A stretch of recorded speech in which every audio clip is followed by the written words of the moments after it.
afternoon drive host, Amy Ouse. Amy, it's your pitch.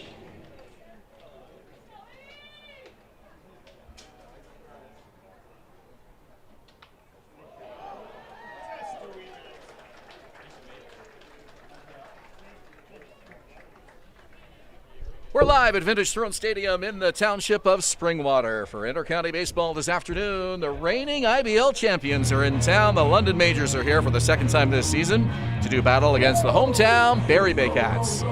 Hello again, everyone, and welcome to the broadcast. I'm Ben Davy, along with Julius, Hern, and the rest of our Baycats TV crew. Third of 6 regular season matchups for these clubs. Each team has a win on the road. The Majors won 7-3 here in May. The Baycats won 5-4 in London in June. And the Baycats have certainly had some thrilling victories in their 15 so far this season, but probably none, Julius, any bigger than Wednesday night's game in Toronto. 5-3, 12-inning victory over the Maple Leafs. Yes, absolutely, Ben. A massive victory in Toronto on Wednesday night, and thanks to especially Brad Grieveson, our player of the game, 4 innings pitched, got out of 2 bases-loaded jams with no outs, and an incredible win. Huge momentum coming into this one here for the Baycats. Juan Benitez, brilliant after yielding 2 runs to Toronto in the first inning.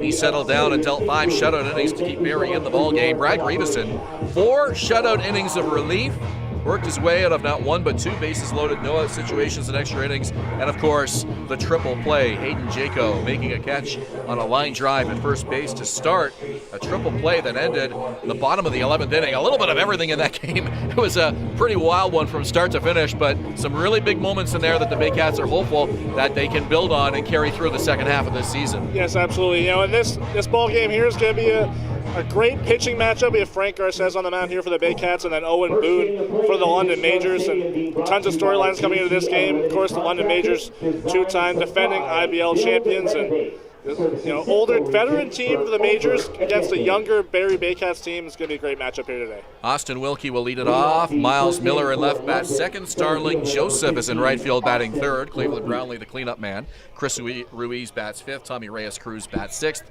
Will Pollard, Robert Mackey, and Keith Candell rounding up the 9 for Root Chanderdat's London Majors here this afternoon. And on the mound here, as previously mentioned, Frank Garces, the IBL Player of the Month for June. First pitch, and he misses off the plate.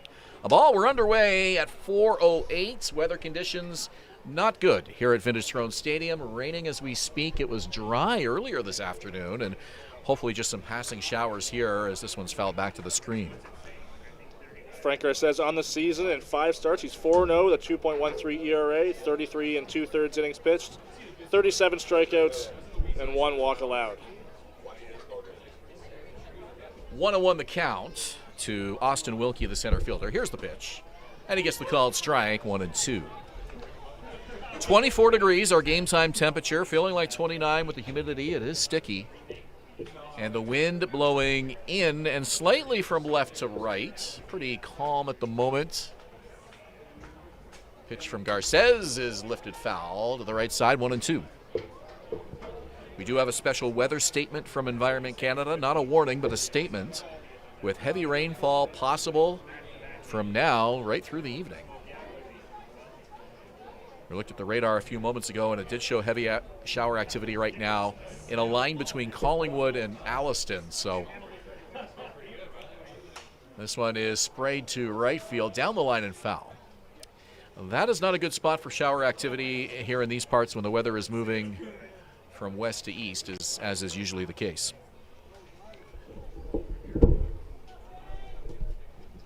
One ball, 2 strikes here to Austin Wilkie. Garces last pitched on July 8th in a 7-4 Baycats win. It went 7 innings, only allowing 2 earned runs and 3 hits. Just inside in the count, 2-2 now. Home plate umpire today, Mackenzie Wright.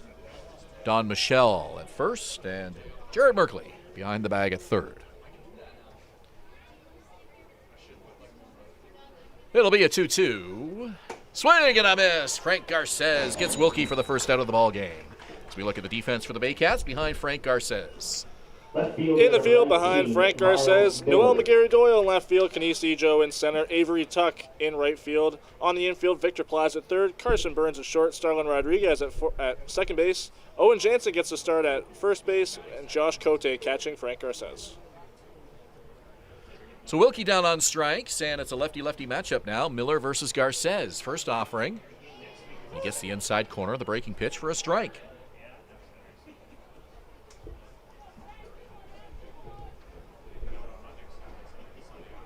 Garces in his second stint with the Baycats after rejoining the team last year.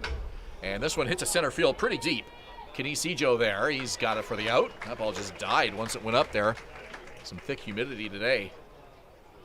Looked pretty good off the bat, but it's a fly out and there's two away.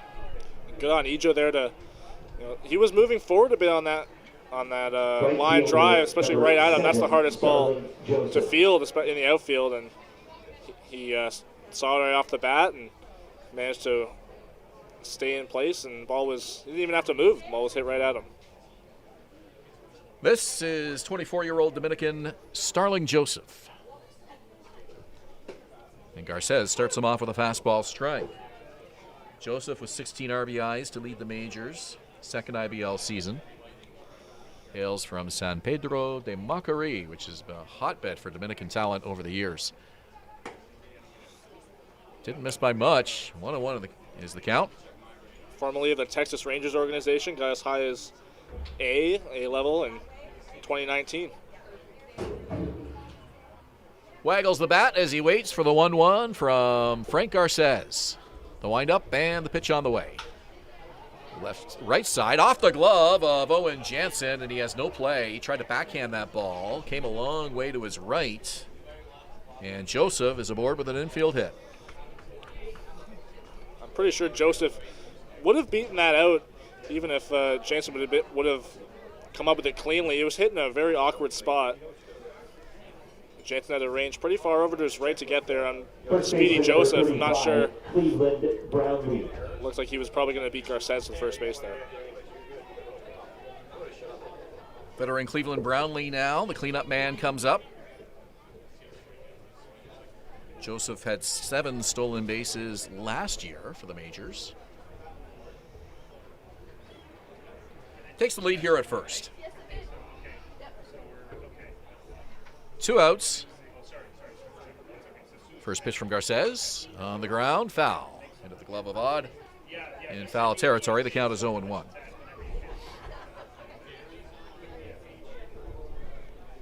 Majors had 2 scheduled home games this week. Tuesday night against Welland and also last night against Hamilton. Both rained out. So it's been a while since the Majors have played. Their last game Sunday at home versus Guelph. That was a 4-1 London win. Talked to Roop Chandradat before the game, and he mentioned that it is a little frustrating when your team's playing well and you're trying to build a little bit of momentum and the weather's not cooperating. No question they want to get this game in here today. The Majors' next scheduled game wasn't going to be until Friday, and that's against the Barrie Baycats. Baycats have games between now and Friday. The Majors didn't. And apparently, at least one of those 2 rainouts earlier this week, I think he said the Welland game has been rescheduled for Wednesday. So the Majors will be back on the field, weather permitting, before they see Barrie next. The Majors have won 3 of their last 4, despite it being so long ago. A high pop-up, and it's foul. Count now 1 ball and 2 strikes. You want to watch that website very carefully if you're a London fan, because they do have some games that need to be rescheduled. LondonMajors.com. Checked it about an hour ago, and they didn't have the makeup information on there just yet, but apparently the Welland game is going to be Wednesday, Roop was telling me. Not sure if that's official or not, but 1 ball, 2 strikes here to Cleveland Brownlee. Runner on, 2 out.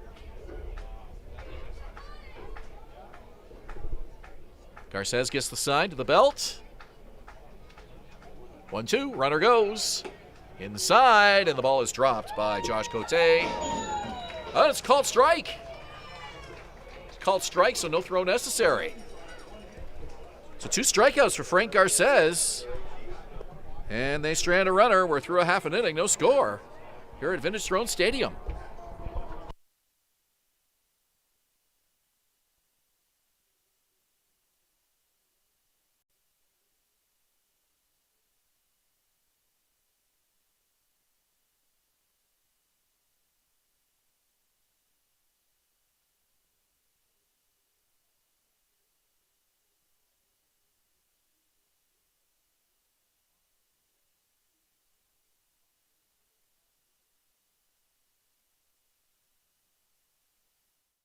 Premier North Windows and Doors is a proud supporter of the Barrie Baycats, locally owned and operated, and specializing in window replacement and door installation.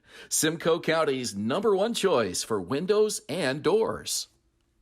Classic Car Wash, customizing your car wash experience using high-quality products.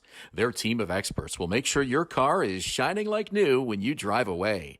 Give your car the VIP treatment it deserves at Classic Car Wash in Barrie. The Collingwood Brewery at 10 Sanford Fleming, producing delicious lagers, ales, and seltzers since 2014. The proud home of the Baycats Brew. Check out their retail shop and tap room and select products at the LCBO, beer store, and grocery stores. Cheers and go Baycats. Hi, I'm Debbie.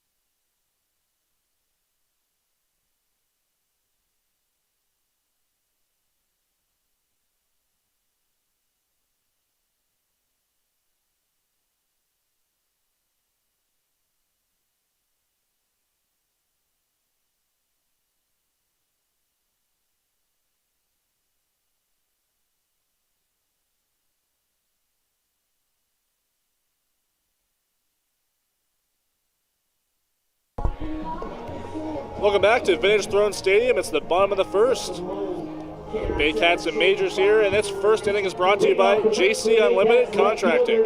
Design, supply, build, renovate, servicing Simcoe region for over a decade. Noel Mayuri-Doyle, Kenisi Joe, and Starlin Rodriguez, top third of the order for the Baycats today. Josh Cote to follow in the #5 spot. Joshua Tibbetts gets in the lineup today as the DH. He's batting 6th. Carson Burns, Victor Plaza, and Owen Jansen, bottom third of the order.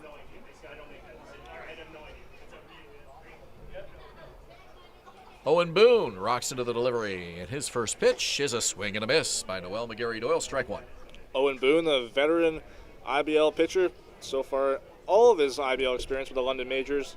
This year rocking a 2.72 ERA, a 2-2 record, and 6 starts. Strike two as the Thunder starts to roll. And now time is called, and they are going to be waved off the field. Home plate umpire Mackenzie Wright says that is enough, and with Thunder rolling in, they're not going to take any chances as the Majors come off the field. So we are in an official weather delay. Looks like we've got a few players on the field a little bit unhappy about the decision, but bottom line is with Thunder and Lightning coming in this way, they don't want to take any chances. So that will do it for us. We'll wrap things up on our end, and we will hopefully be back with the rest of this game at some point this afternoon. Keep an eye on Baycats TV here on YouTube, and as this game resumes, hopefully at some point this afternoon, we will be back to bring it to you live. For Julius Hern, I'm Ben Davy, and hopefully we'll be back soon here on Baycats TV.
Danielle May Real Estate, supporting the Barrie Baycats and ready to help with all of your real estate questions. What is your home worth? Should you sell now or wait?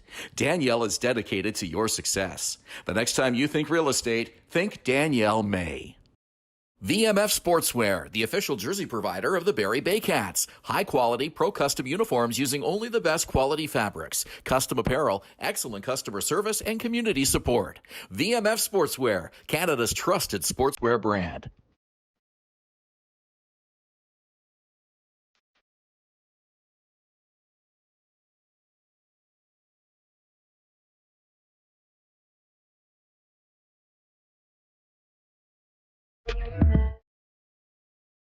BarrieToday.com. Local news, weather, Baycat scores, and more. BarrieToday.com. Your community, your news.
We be disturbing the peace. Working, we serving the streets. About to go ain't going beast. Bang, bang, leave you sleep. Carrington comes in and the Hard body, and that's and the score is James Anderson and the Baycats win. Join us this summer at the Baycats Summer Baseball Camp.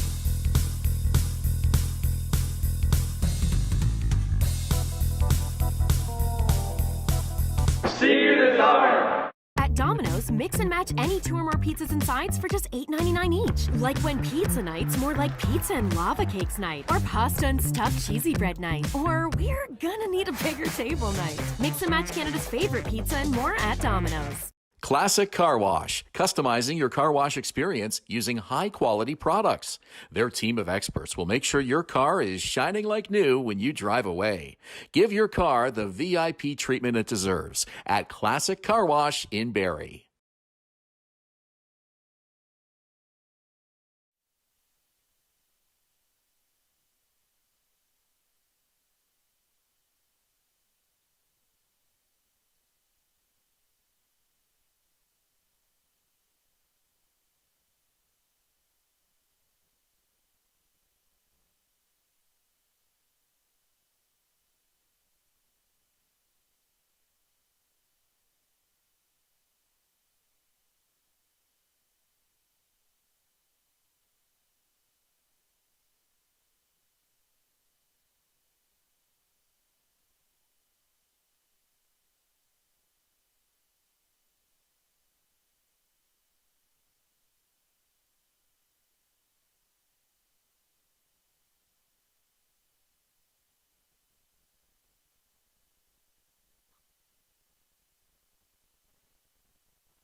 Join us this summer at the Baycats Summer Baseball Camp.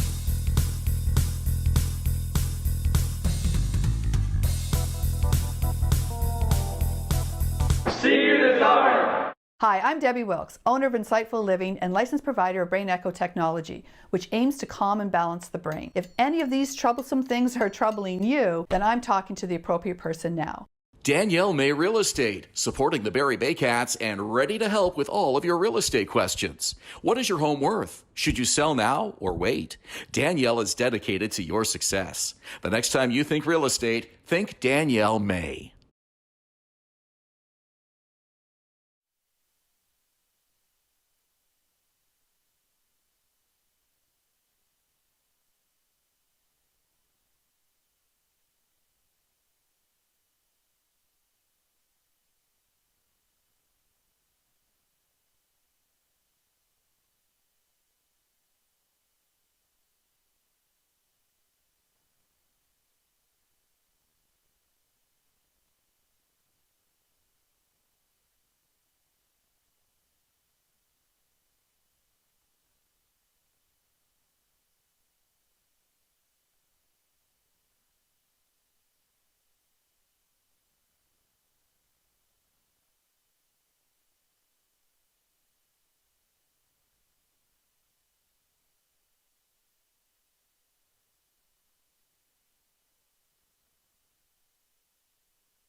Welcome back to Vintage Throne Stadium. We're currently in a weather delay, but we see home plate umpire Mackenzie Hughes meeting with a couple of coaches. Mackenzie Wright, excuse me, home plate umpire. And just speculating here, but the weather is starting to clear up here. We might be seeing some baseball shortly. We'll let you know as news comes our way, but that's the most of the updates we have so far. We'll let you know when more news comes our way. Thank you.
The Collingwood Brewery at 10 Sanford Fleming, producing delicious lagers, ales, and seltzers since 2014. The proud home of the Baycats Brew. Check out their retail shop and tap room, and select products at the LCBO, beer store, and grocery stores. Cheers, and go Baycats! VMF Sportswear, the official jersey provider of the Barrie Baycats. High-quality, pro-custom uniforms using only the best quality fabrics. Custom apparel, excellent customer service, and community support. VMF Sportswear, Canada's trusted sportswear brand. 2 out, runners lead. There they go. Here's the pitch. This one rocked to right field. Want to come to a Baycats game? Check out our tickets at barriebaycats.com. Score at least 2. Tuck is in to score. Rio behind him. BarrieToday.com. Local news, weather, Baycat scores, and more. BarrieToday.com. Your community, your news.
Welcome back to Vintage Throne Stadium here. The Tarps are coming off the field, and it looks like we're going to be getting started again in the bottom of the first in about 5 to 10 minutes, so keep it locked here on Baycats TV, and game will resume shortly. Thank you very much.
Premier North Windows and Doors is a proud supporter of the Barrie Baycats, locally owned and operated, and specializing in window replacement and door installation. Simcoe County's #1 choice for windows and doors.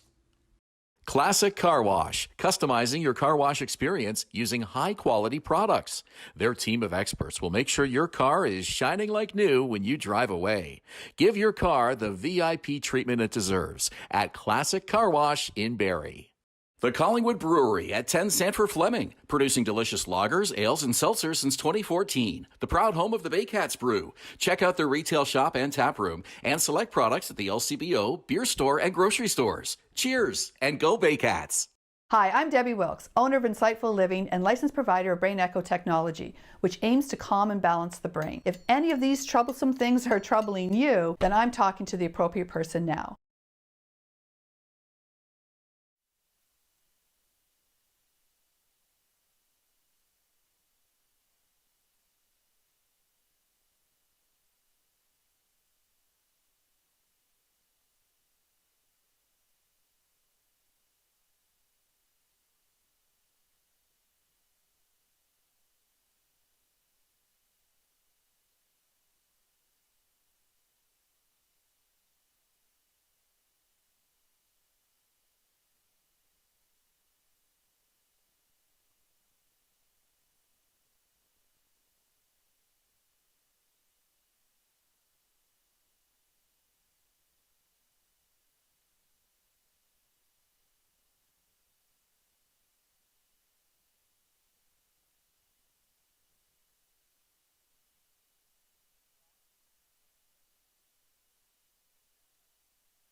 Minutes if you'd like to find your seat when you can. All right, you heard Rob Daniels there mention that the game will get going in just 5 minutes or so. Patrick Melbourne here with you, Ben Davy and Julius Hern in a moment. We have been waiting over the last half hour or so for the skies to clear up. They got kind of overcast as the game was starting. About an hour before the game, we saw it wasn't blue up there, but it looked like we might be able to get 6-7 innings in before the rain started, and then it all just changed. After the top of the first inning, it got even more gray, and then the bottom of the first inning, we saw Noel McGarry-Doyle at bat, and in that at bat, we heard thunder, and then a lot of rain over the next half hour. But then it cleared up a little bit more, and our excellent grounds crew led by Joe, just led by an entire great crew. You can't say enough about how good they are in general. And they're still working on that home plate area, which is still a little bit wet, but they're getting some fresh dirt on there. Joe Breeden down there, our grounds crew lead here, and the grounds crew lead for many facilities around the city of Barrie, does a fantastic job. We have a bit of a write-up about him in the program this season. And he and his crew is hard at work right now. We're going to have a Baycats game, though, and it looks like it's going to get started in just under 5 minutes' time. Let's bring in Julius Hern for a moment. Julius, in that top of the first inning, we saw Frank Garces on the mound. He looked like Frank Garces. All the positives were out there.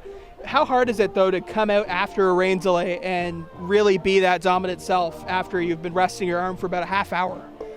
Yeah, it's actually very tough. Like, you really don't see it that often, especially with a lengthy delay like this, but I was very surprised to see him warming up. It looks like he's going to come back out on the mound when the top of the second rolls back around, and it's super difficult to have your arm kind of get cold for that half an hour and to be able to warm it back up in this quick amount of time. Like, usually those kind of pitchers, they have a full routine to get them ready for their start, and it takes a lot of work. I'm surprised to see Frank Garces out there, but I don't doubt that he's going to have some success out there today. Well, starting pitchers are so routine-oriented, and they have to have everything go the exact same way before the game, ideally. It really does throw you off. And then on the other side, London coming in from far away, a big, long bus ride, and then they come in and only a half inning into the game, everything is kind of thrown aside for a minute. If you're on the London side after that big bus ride, after the delay, what's your mindset coming in? You just want to you're eager to play. Like, you came out here, you want to play, you want to get the game in, and you can see they were visibly kind of upset that they were going to come off the field when that thunder came in the bottom of the first, and it looks like they're ready to go. Like, they're pretty eager to get back on the field and get this game started again. And you come here for a reason. You want to come and play baseball, have fun, and win a ball game. So Yeah. All right, before we go back live in the bottom of the first inning, let's give you the starting lineups once again, just in case you missed them at the top of our broadcast. For the London Majors, it will be Austin Wilkie leading things off. He struck out in his first appearance. And then Miles Miller, the left fielder, batting second. He flew out. Starling Joseph, the right fielder, batted third. He singled. And then Cleveland Brownlee, the longtime first baseman for the London Majors, he struck out in his first at-bat. Batting fifth, we've yet to see Chris Ruiz. He is the catcher for London now, second one to start at catcher throughout the season for London. Then there's Tommy Reyes Cruz, the second baseman, Will Pollard, the DH, Robert Mackey, the third baseman, and Keith Candell, the shortstop. Owen Boone is on the mound. We'll see him shortly return to the mound here at Vintage Throne Stadium.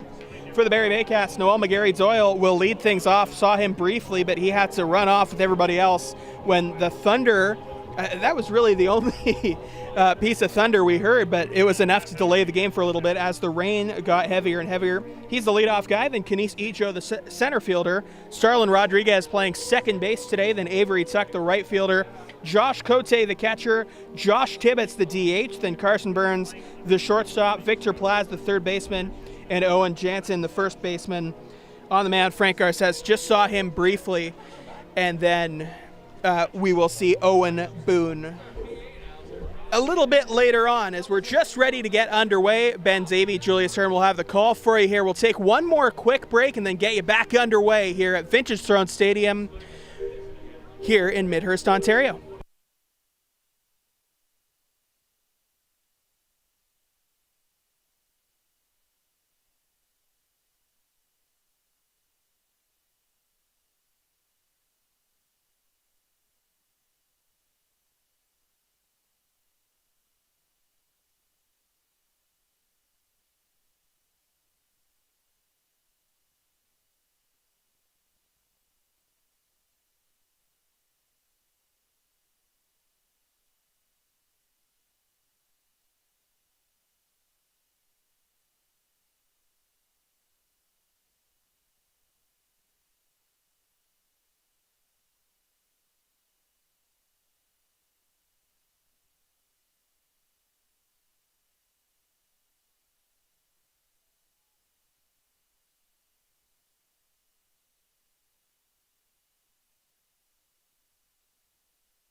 With Julius Hern, I'm Ben Davy and the rest of our Baycats TV crew. We are back with baseball here at Vintage Throne Stadium. We're in the bottom of the first inning, nobody out, and an 0-2 count to Noel McGarry-Doyle.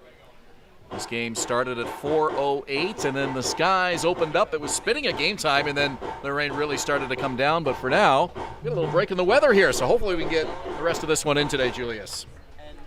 Yeah, absolutely. Like I mentioned earlier, the Majors are eager to play. A long bus ride here to Vintage Throne Stadium, and these guys just want to get in a ball game.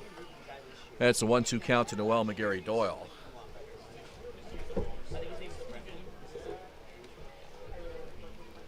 Owen Boone rocks into the windup. 1-2 pitch. Foul back to the screen.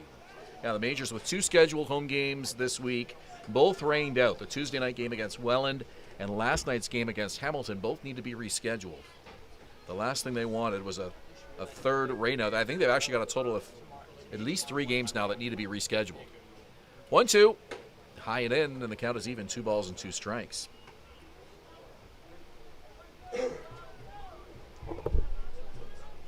Had a quick check-in with Josh Matlow, the Baycats manager. During the delay, he tells me Frank Garces is good to go for the top of the second inning as McGarry Doyle pops it up to the outfield. It'll be Miles Miller coming in a couple of steps to take it for the out, 1 away. Well, let's look at the defense for the Majors behind pitcher Owen Boone this afternoon.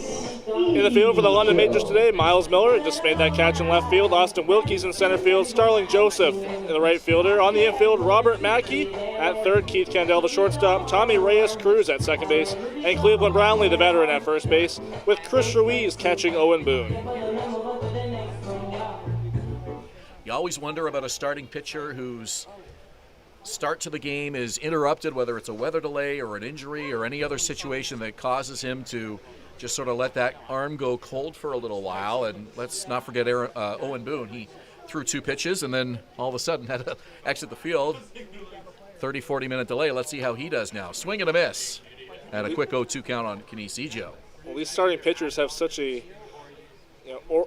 detail-oriented routine, especially when they're coming into a start. And to be taken out of that routine pretty quickly and with that delay is not fun for them, and their arm getting cold is just another obstacle. Looking pretty good so far in an 0-2 count.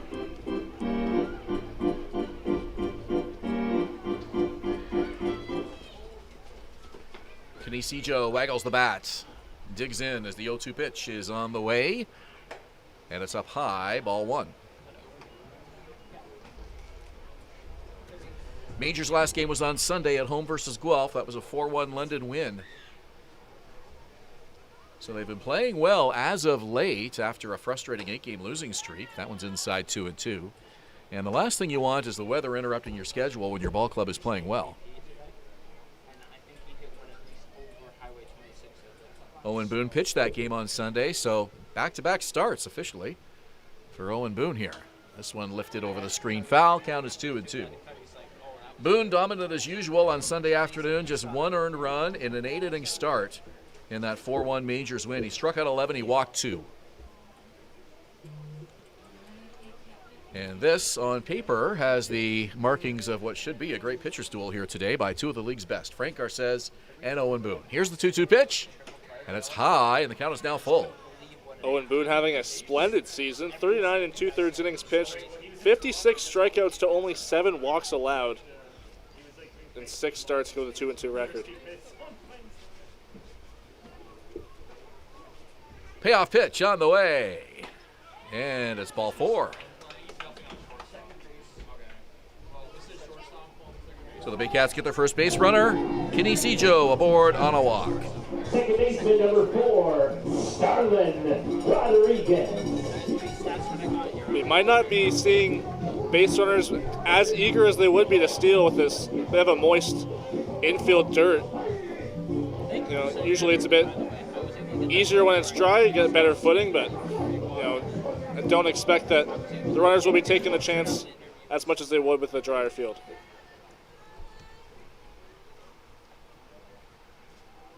Ejo with a decent-sized lead does not go. Pitches a called strike to Starlin Rodriguez.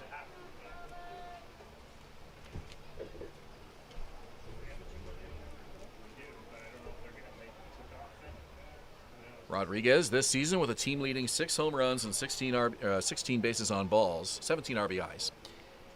Waggles the bat. Right-hander Owen Boone gets the sign and the pitch. Outside, and the count is even 1-1. Rodriguez with a .315 average coming into today's ball game.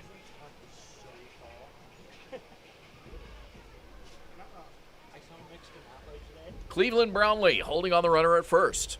Ejo the lead. Here's the pitch, and it's lifted foul to the right side. Mentioned the wind from the south at game time. It is still blowing in and slightly from left to right. Just a very light breeze right now. Thick humidity in the air, though. And as we mentioned earlier, the field conditions will definitely be a concern for both of these teams. Some pretty slick grass out there. But the good news for now, the rain has tapered off.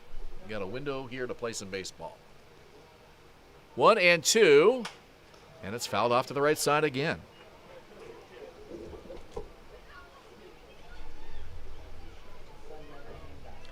Third of 6 regular season matchups for these clubs, each team with a win on the road. Majors 7-3 with a win here in May. Baycats won in London 5-4 in June. Owen Boone's been working Rodriguez away most of this at bat and with a lot of velocity. Ejo draws the throw and he's back head first. Rodriguez 3 foul balls to the opposite side, so it might be a bit late on the fastballs here from Owen Boone. Ejo looking for his 14th stolen base. Takes the lead. Boone to the belt. Looks in. And the 1-2. Runner goes. And protecting the plate is Rodriguez, fouling it off.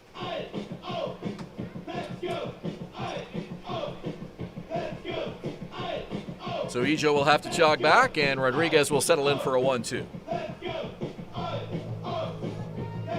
Good on Rodriguez here to work this at bat. It's only a 1-2 count, but Rodriguez has fouled off 4 or 5 pitches here that Owen Boone might like to have back, and working up the pitch count of this arm that had to sit down for a while.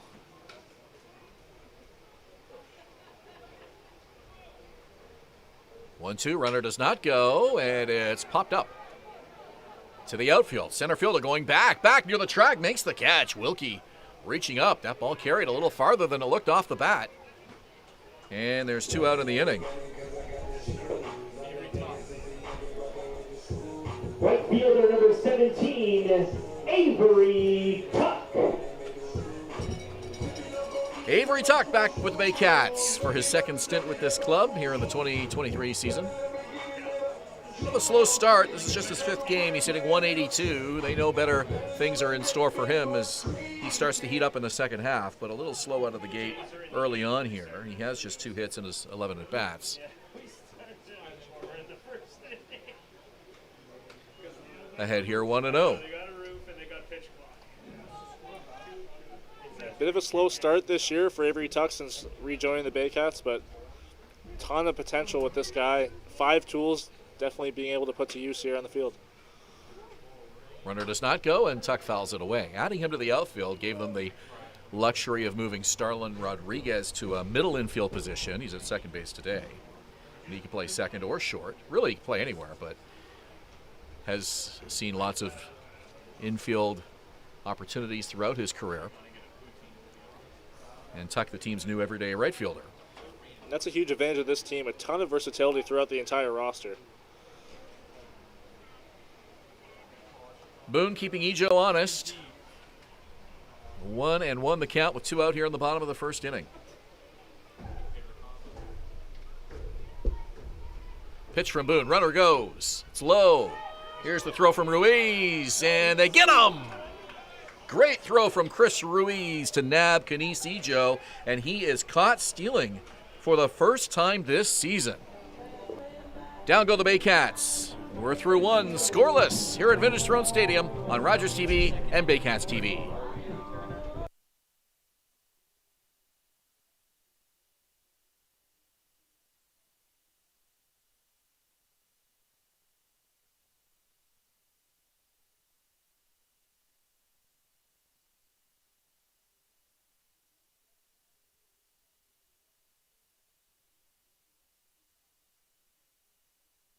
Danielle May Real Estate, supporting the Barrie Baycats and ready to help with all of your real estate questions. What is your home worth? Should you sell now or wait?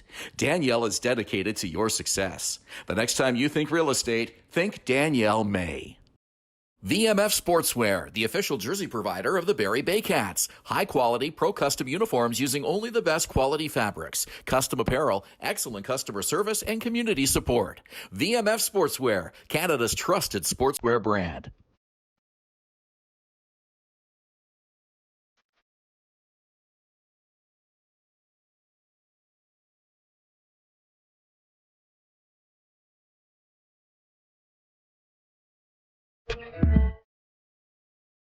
BarrieToday.com. Local news, weather, Baycat scores, and more. BarrieToday.com. Your community, your news.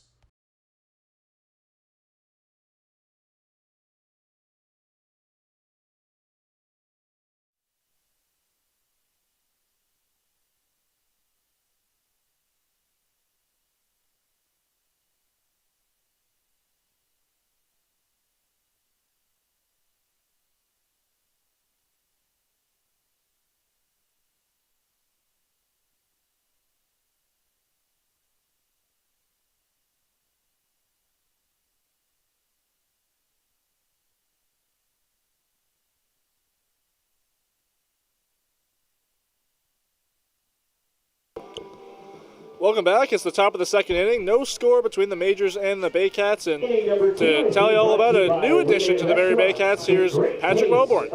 Thank you very much, Julius. Well, some have looked at the Baycats over this season, whether it be through power rankings or just discussion, and said, you know what, they've done really well so far, but they could use an extra arm or two. Well, that's what's coming to the Baycats. Turner Spoljaric from Lyle, Ontario is coming to the team.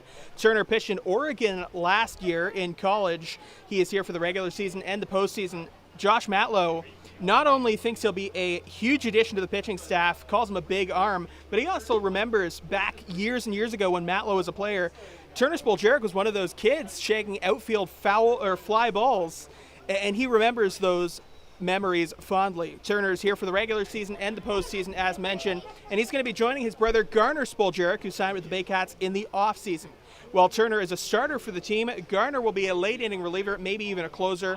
Garner threw a bullpen session today. Julius went really well. He's at 100% and is expected to be added to the active roster and available within the next couple of weeks. That's really great to hear. Thank you very much, Patrick. And super excited to see Garner and Turner Spoljaric both here with the Baycats. I remember watching Turner in the NCAA tournament, pitching for Oregon as a freshman. He had a great start, if I remember, a 6 2/3 inning start against Vanderbilt, only allowing 2 earned runs in Nashville in the regionals. And you know, when I saw the news that he was going to be added to this Baycats roster, I was super excited. And you know, can't really say enough about how good of a talent that he brings to this Baycats roster. Swing and a miss. Strike 3. Frank Garces strikes out Chris Ruiz, and there's one out here in the top of the second. No question, it's going to be fun to watch both of them, and their parents, Paul and Lisa, I'm sure very proud. They've been a part of Baycat history with Paul's tenure here as a pitcher and spent many years in the IBL and a former big leaguer as well. So pitching has really run thick through that family. And the first pitch from Garces on the way to Tommy Reyes Cruz, the second baseman.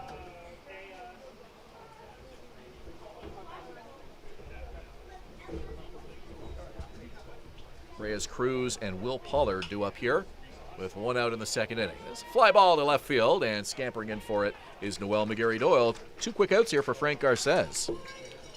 Doesn't look like Garces has been phased by that weather delay much at all. Designated hitter number 14. Slowly working in his pitch mix again, but it doesn't seem like there's any. It doesn't seem like his arm is cold or it's just as warm as it was at the start of the game.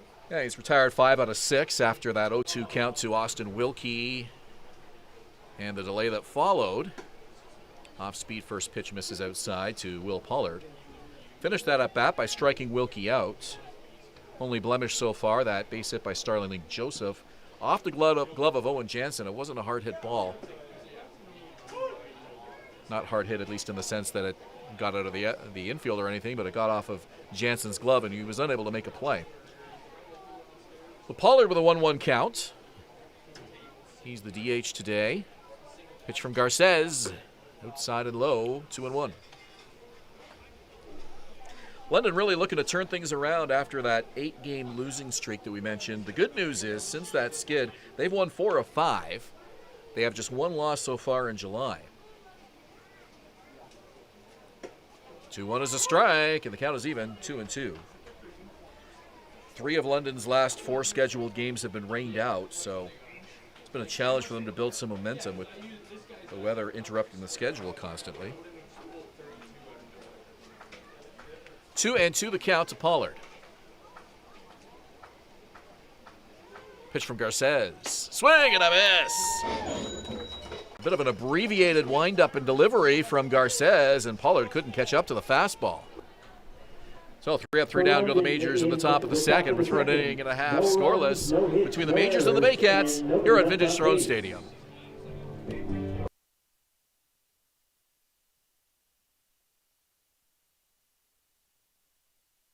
We be disturbing the peace. Working, we serving the streets. About to go 8 going beast. Bang, bang, leave you sleep. Carrington comes in, and the Hard body, and and the score is James Anderson, and the Baycats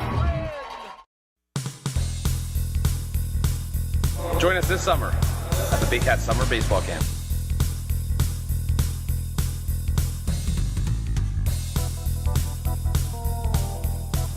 See you this summer! At Domino's, mix and match any 2 or more pizzas and sides for just $8.99 each. Like when pizza night's more like pizza and lava cakes night, or pasta and stuffed cheesy bread night, or we're gonna need a bigger table night. Mix and match Canada's favorite pizza and more at Domino's. Classic Car Wash, customizing your car wash experience using high-quality products.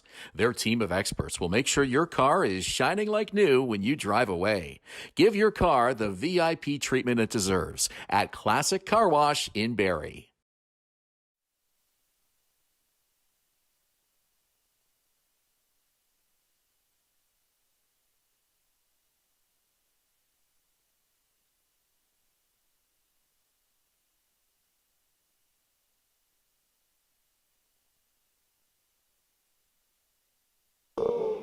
Welcome back. It's the bottom of the second inning here at Vintage Throne Stadium, and it's brought to you by Wingin' It Restaurants, the great taste of adventure. Avery Tuck will continue his at-bat. He was at the plate when Kenise Ejo was caught stealing to end the bottom of the first. So Tuck gets a fresh count to work with, obviously, as he leads off this second inning.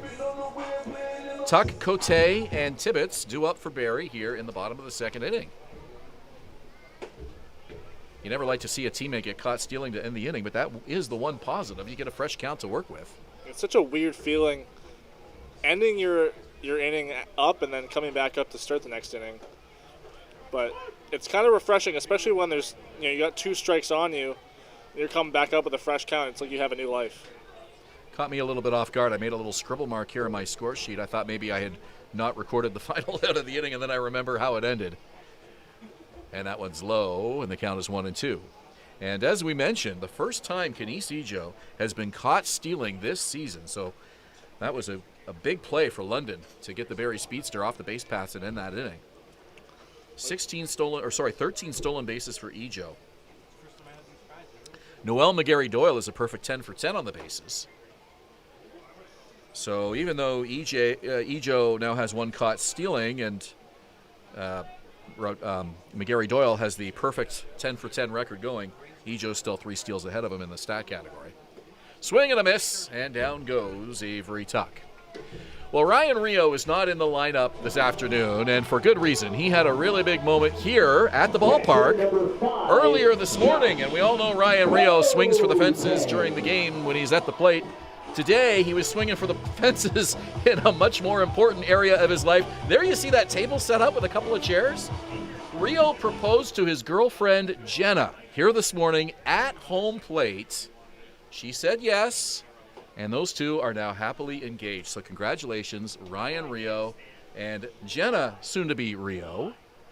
And we don't have any more details than that, but we're told that both of them were very happy, very excited, and a wedding date, I'm sure, soon to follow. So very exciting news. That's really great. You love to see that. Love the little elaborate setups there. Really happy for them. Congratulations. If you do that, you just need to make sure that your significant other is a baseball fan, because that, I'm sure in Ryan's case that is the case, but apparently she loves baseball as much as he does, so that worked out great. The home plate marriage proposal. It's been done by many, and what a nice idea. High and in, and the count is 2-2. Jenna and Ryan have been together for a long time.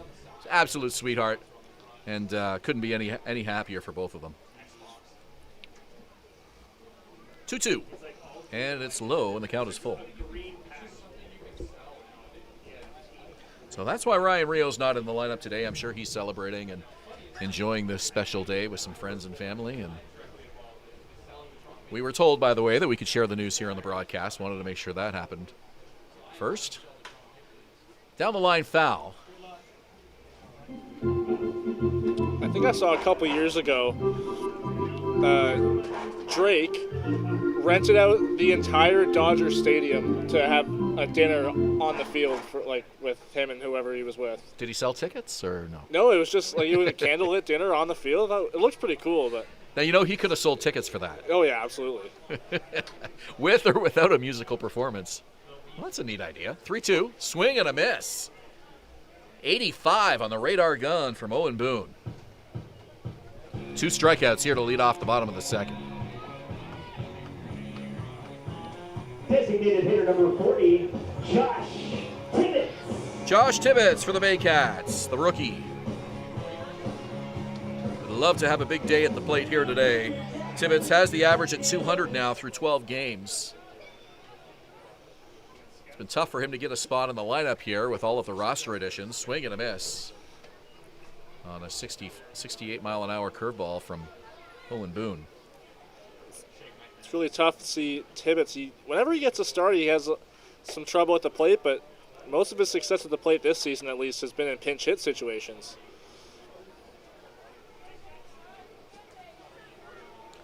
Boone has retired 3 straight after the walk to Canisijo.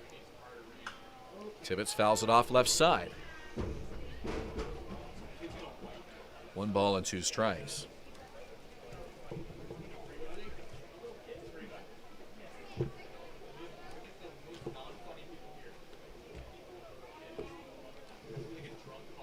Pitch from Owen Boone incoming. Swing and a miss. Boone strikes out the side. 3 up, 3 down go the Baycats. Still looking for their first hit of the game. We're through 2. The Majors and the Baycats are scoreless. No errors with nobody left.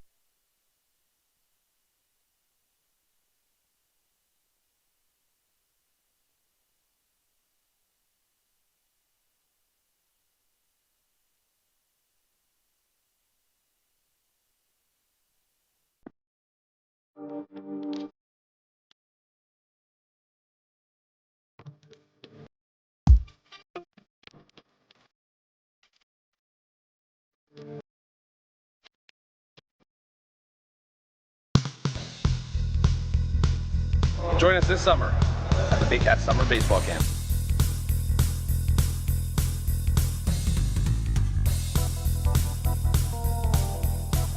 See you this summer! Hi, I'm Debbie Wilkes, owner of Insightful Living and licensed provider of Brain Echo technology, which aims to calm and balance the brain. If any of these troublesome things are troubling you, then I'm talking to the appropriate person now. Danielle May Real Estate, supporting the Barrie Baycats and ready to help with all of your real estate questions. What is your home worth? Should you sell now or wait? Danielle is dedicated to your success. The next time you think real estate, think Danielle May.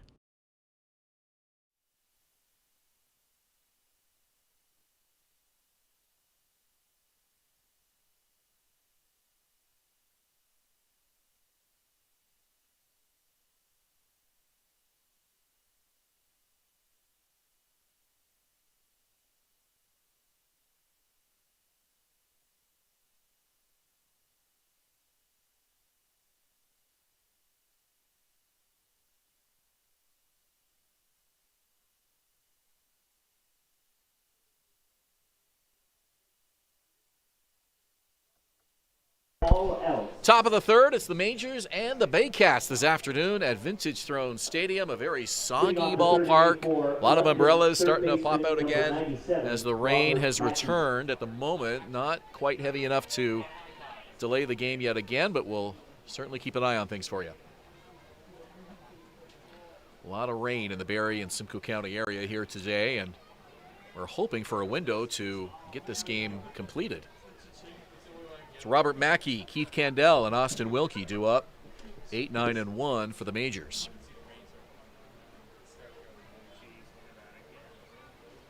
Frank Garces really alters his windup. You'll see a wide variety of deliveries to home plate that he has in his arsenal, and I even noticed that in his warm-ups.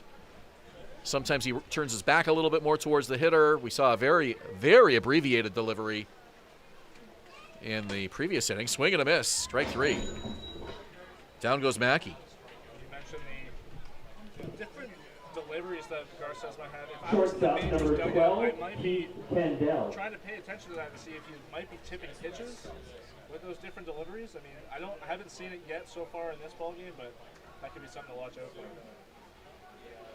Yeah, the pitch tipping is something that ball players are very good at picking up on. You've got to really pay attention, and if you can develop a pattern, if there's some sort of mannerism or habit that he is doing that is letting you know what's coming, obviously that can be very helpful information when you're at the plate.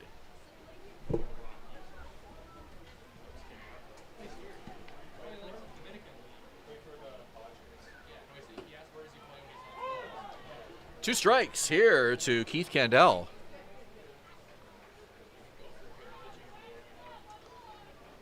Top of the third, Majors and Baycats scoreless.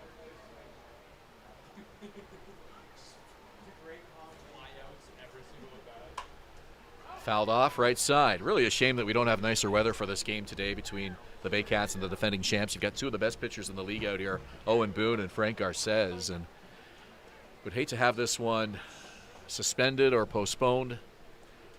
Such a great matchup here between these two hurlers. Foul back. Count holds it 0-2. Like we mentioned in our original open to the broadcast, there's so many different storylines along with this matchup here. Not just the pitching, but like veteran team versus a rookie team.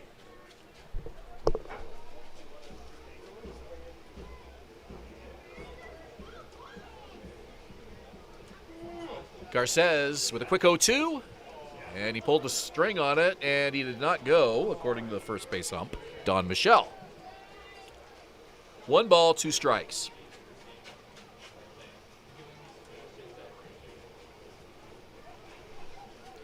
You saw that abbreviated delivery from Garces on that 1-1. Here he comes with a 1-2 pitch. It's inside.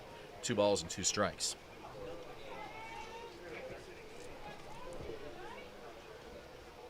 Keith Candell, 34 years old, an IBL veteran. He's played in Kitchener, Guelph, and now the now defunct Burlington Bandits before joining the Majors organization. Here's the pitch. Whiffs on that one, runs to first, and completing the strikeout is Josh Cote to Owen Jansen. 2 down. That was a great breaking ball there from Garces. You know, he's been working his pitch mix very well, especially with 2 strikes. Seen that high fastball in there with that curveball. Garces has struck out 5 of his last 6, and he has retired 6 in a row. Yeah, the only blip was that single in the first inning by Starling Joseph, but even then that ball wasn't hit very hard. First pitch swinging is Austin Wilkie, and he fouls it away. Wilkie with a team-leading .479 average through 7 games. The rain really starting to pick up a little bit here. Foul back, and the count is 0-2. Well, we had a window to play some baseball. I looked at the radar and I saw another weather system, and that's what we're seeing right now. This was down near the Orangeville, Alliston area about a half an hour ago, and obviously it's made its way northeast and is hitting us right now. And it looked like the rain from that system was even a little bit more heavier than the rain we had before. This one past the diving shortstop, Carson Burns. It's into left field for a base hit. So the Majors get their second hit of the ball game, and it's a 2-out single to bring Miles Miller to the plate. Left fielder number 19, Miles Miller. Another thing to keep an eye on throughout this ball game is the amount of baseballs that they might be using throughout this game. Well, dirt and moisture on the ball. They might be getting a lot of new baseballs out there to Frank Garces today. He's got a dry baseball here for Miles Miller. Wilkie the lead at first. 2 out here in the 3rd inning. Pitch from Garces, and it just missed.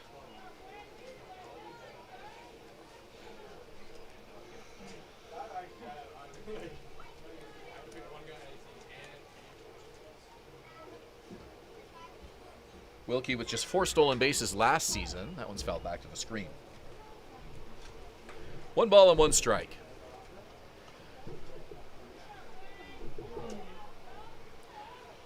Well, both these teams playing good baseball. The Majors have won 4 of 5, coming off that 8-game losing streak. They want some consistency and a chance to get those scheduled games in. Baycats coming off a big win on Wednesday against the Maple Leafs. That pitch is inside, and the count is 2-1. The Majors currently sitting in 6th in the IBL standings coming into today with an 8-12 record. Kind of tough to see that from defending champs, but got a lot of work to do throughout the rest of the season. Garces looks at the runner. Here's the offering, and it's on the ground, foul. Down the line, and the count is 2-2.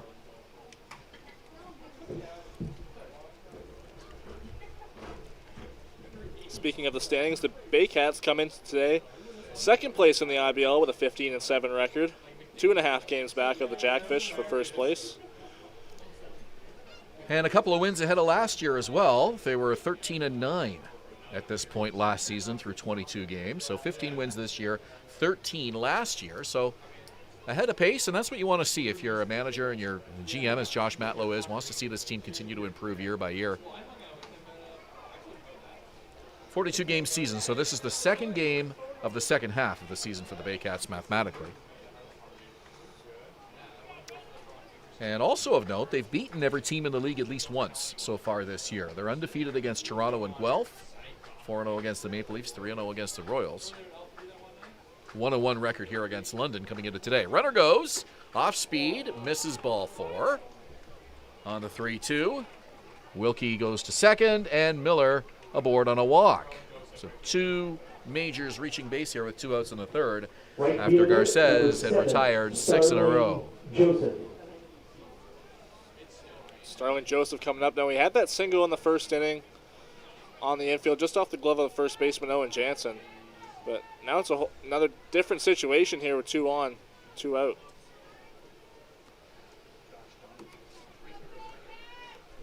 Starling Joseph, the right fielder, looking to get the Majors on the board with the game's first run. 2 on, 2 outs. We're in the top of the 3rd. Pitch from Garces, outside for a ball. Well, if you're the Majors, you want to get on the board, and you want to get this game to the middle of the 5th. And then keep your fingers crossed. Then you don't have to worry about the weather.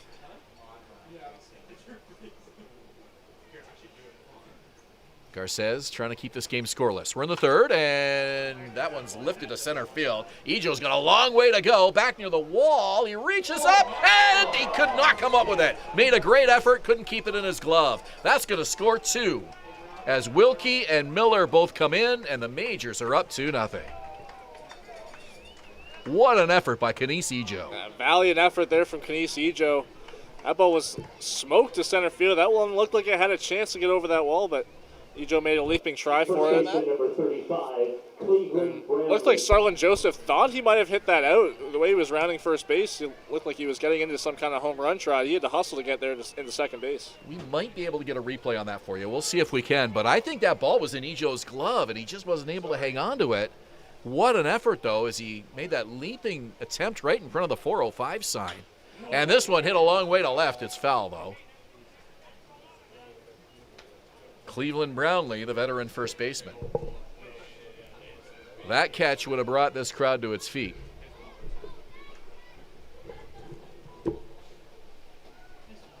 Ejo found his way to the ball, was in the perfect spot, made the jump, and just couldn't keep it in the glove.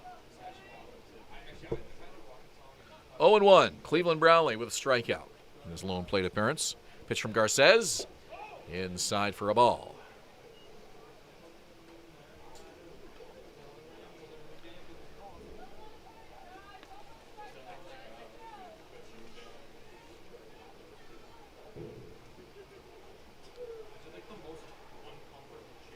Garces checks the runner, the leg kick, the 1-1 pitch, and it's inside.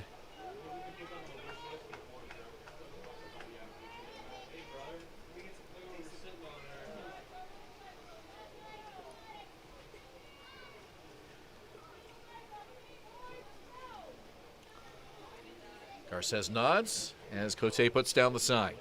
At the belt, checks the runner. 2-1. Swing and a miss.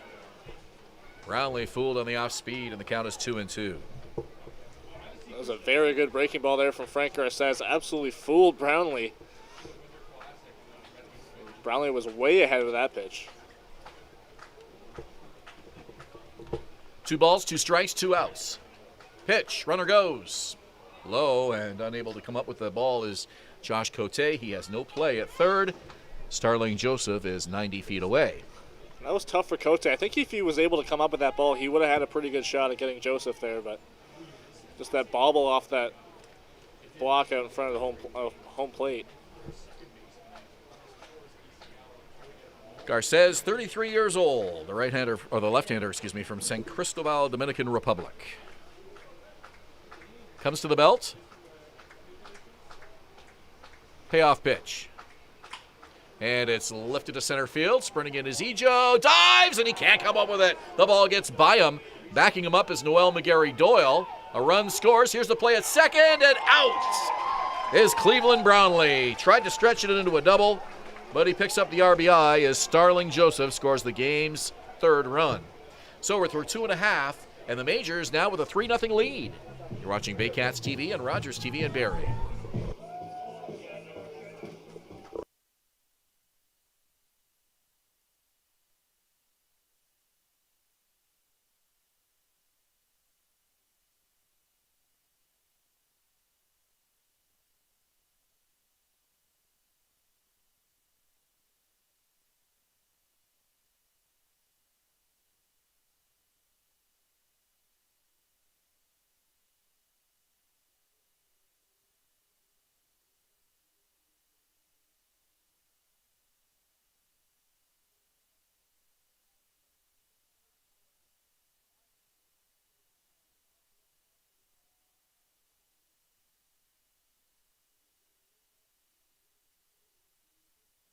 The Collingwood Brewery at 10 Sanford Fleming, producing delicious lagers, ales, and seltzers since 2014. The proud home of the Baycats Brew. Check out their retail shop and tap room, and select products at the LCBO, beer store, and grocery stores. Cheers, and go Baycats! VMF Sportswear, the official jersey provider of the Barrie Baycats. High-quality, pro-custom uniforms using only the best quality fabrics. Custom apparel, excellent customer service, and community support. VMF Sportswear, Canada's trusted sportswear brand. 2 out, runners lead. There they go. Here's the pitch. This one rocked to right field. Want to come to a Baycats game? Check out our tickets at barriebaycats.com. Score at least 2. Tuck is in to score. Rio behind him. BarrieToday.com. Local news, weather, Baycats scores, and more. BarrieToday.com. Your community, your news.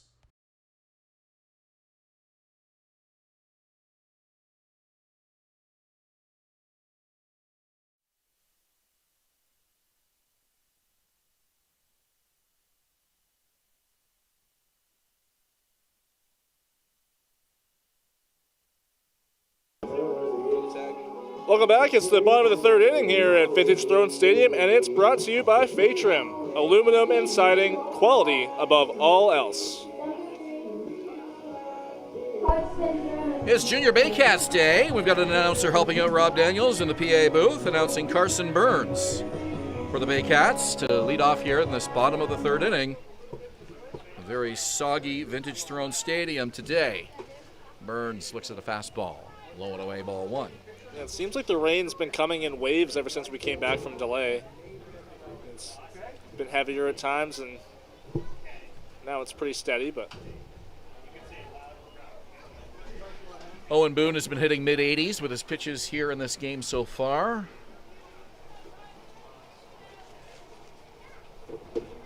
We got a radar gun here at Vintage Throne Stadium for the first time, and just working out a few bugs with it.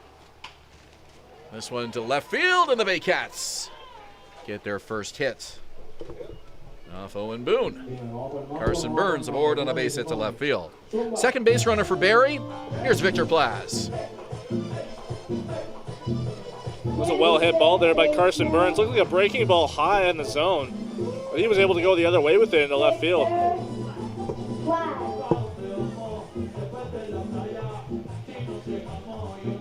Plaz hitting an impressive .333 through his 15 games since joining the Baycats. His first year here in Barrie. And he'll bat with a man on and nobody out here in the third. Baycats, a little bit of work to do, trailing 3-0.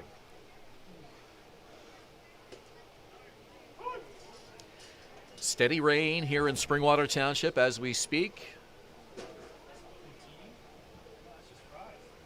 No real sign of any sort of breakup in the cloud cover, at least over the ballpark here in Midhurst right now.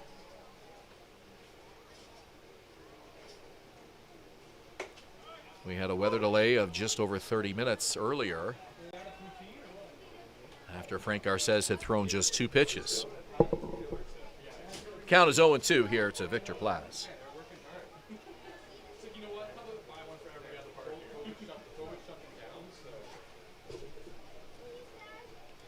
Burns with 4 steals this season. Does not go on the 0-2. And he was able to check his swing. 1 ball and 2 strikes. Aiden Russell's starting to loosen up in the Barrie bullpen. This rain is now really steady.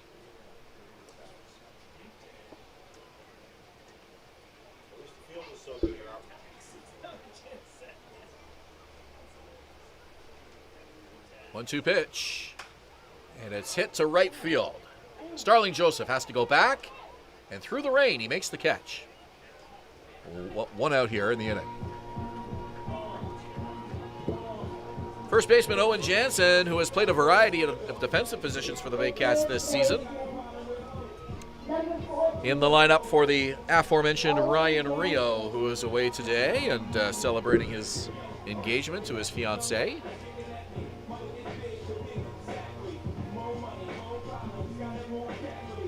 Jansen gets into the lineup today with a .209 average through 13 games. I'd love to have a hot day here at the plate this afternoon. Wide open stance. First pitch to him is inside and low, ball 1.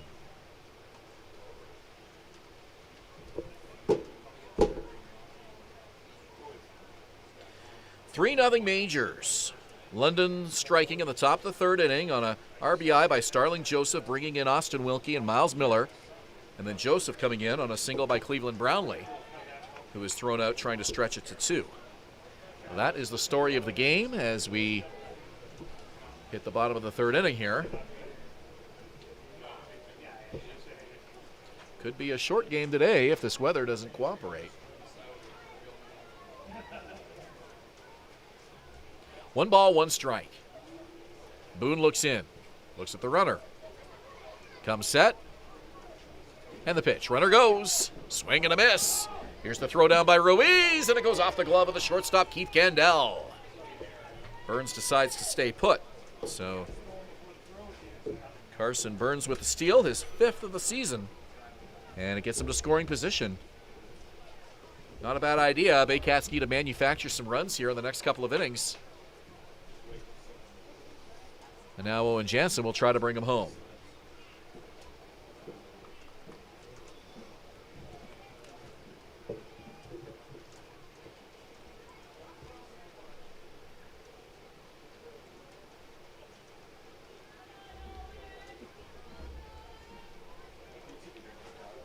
Jansen has that back foot right on the chalk, right on the back chalk of the batter's box.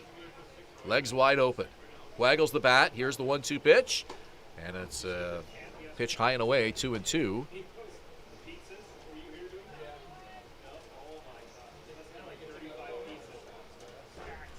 Noel McGarry Doyle swinging the bat hard in the on-deck circle. Boone gets the sign he wants. Comes set on the 2-2 pitch. Here it is. Called strike 3. Inside corner, froze Jansen, and there are 2 away. That was a great pitch by Owen Boone. Managed to find that inside corner with a fastball, and don't think Jansen was sitting on a fastball at all. It looks like he was sitting on off speed on a 1-2 count.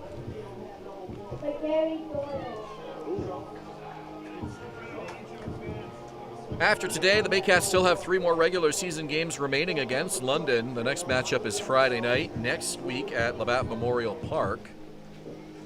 And that is actually the Majors' next scheduled game. Now, we mentioned they do have some games that are going to be made up, and one of them, we believe, is going to be Wednesday against Welland.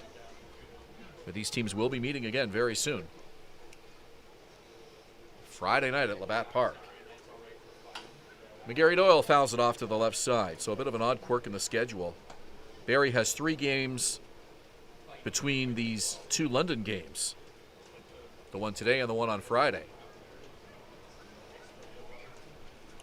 Just saw right before McGarry Doyle got up to the plate, Canisijo was swinging the bat on deck and slipped out of his hands and managed to hit the catcher Chris Ruiz in the leg, and it just goes to show how wet it's getting out there on the field. And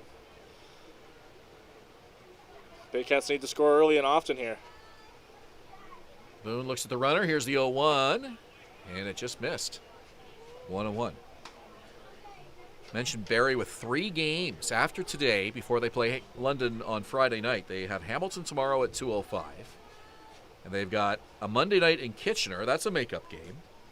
And then they're back here against Hamilton on Thursday at 7:35. That'll be our next home game. This one hit to right center field. It's up, and it bounces over the wall. It is gone. A home run by Noel McGarry Doyle.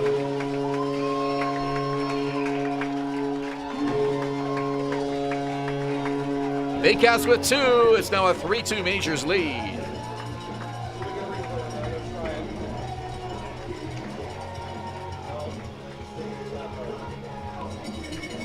That's a huge hit there from McGarry Doyle. You can tell when he was on deck, he was swinging hard. He wanted to put a charge into one, and he did right there. Basically a line drive right over that right center field wall. And now it's a 1-run game. Center fielder Canisijo walked and was caught stealing in the first. He'll bat with the bases empty and 2 out here in the third. Swing and a miss.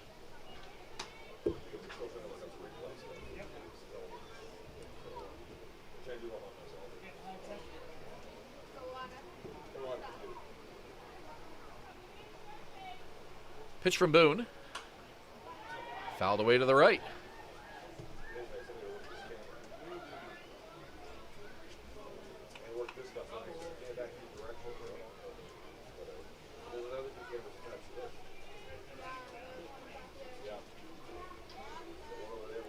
Here comes the pitch.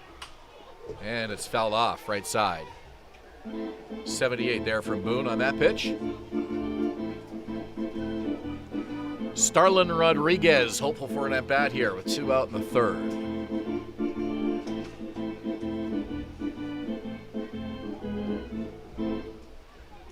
The game on Monday night in Kitchener has already been rescheduled twice. Originally scheduled for June 11th, got rained out. Rescheduled for Monday, June 26th, got rained out again. So this will be their 3rd attempt to play that game. Jack Couch Park in Kitchener on Monday nights. Pitch from Owen Boone on the 0-2. And he was unable to hold up on the swing. Strike 3. And down goes Canisijo. But not before the Baycats score 2 on a home run by Noel McGarry Doyle. It's a 1-run ball game. London 3, Baycats 2. As we go to the top of the 4th. You're watching Baycats TV and Rogers TV in Barrie.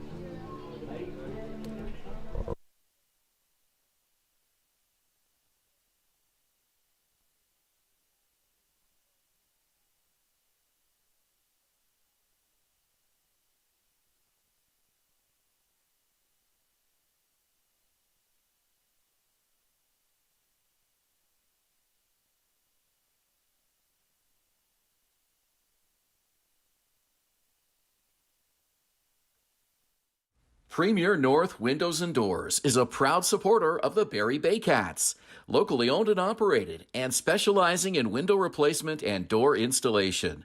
Simcoe County's #1 choice for windows and doors. Classic Car Wash, customizing your car wash experience using high-quality products. Their team of experts will make sure your car is shining like new when you drive away. Give your car the VIP treatment it deserves at Classic Car Wash in Barrie. The Collingwood Brewery at 10 Sanford Fleming, producing delicious lagers, ales, and seltzers since 2014. The proud home of the Baycats Brew. Check out their retail shop and tap room and select products at the LCBO, beer store, and grocery stores. Cheers, and go Baycats. Hi, I'm Debbie Will.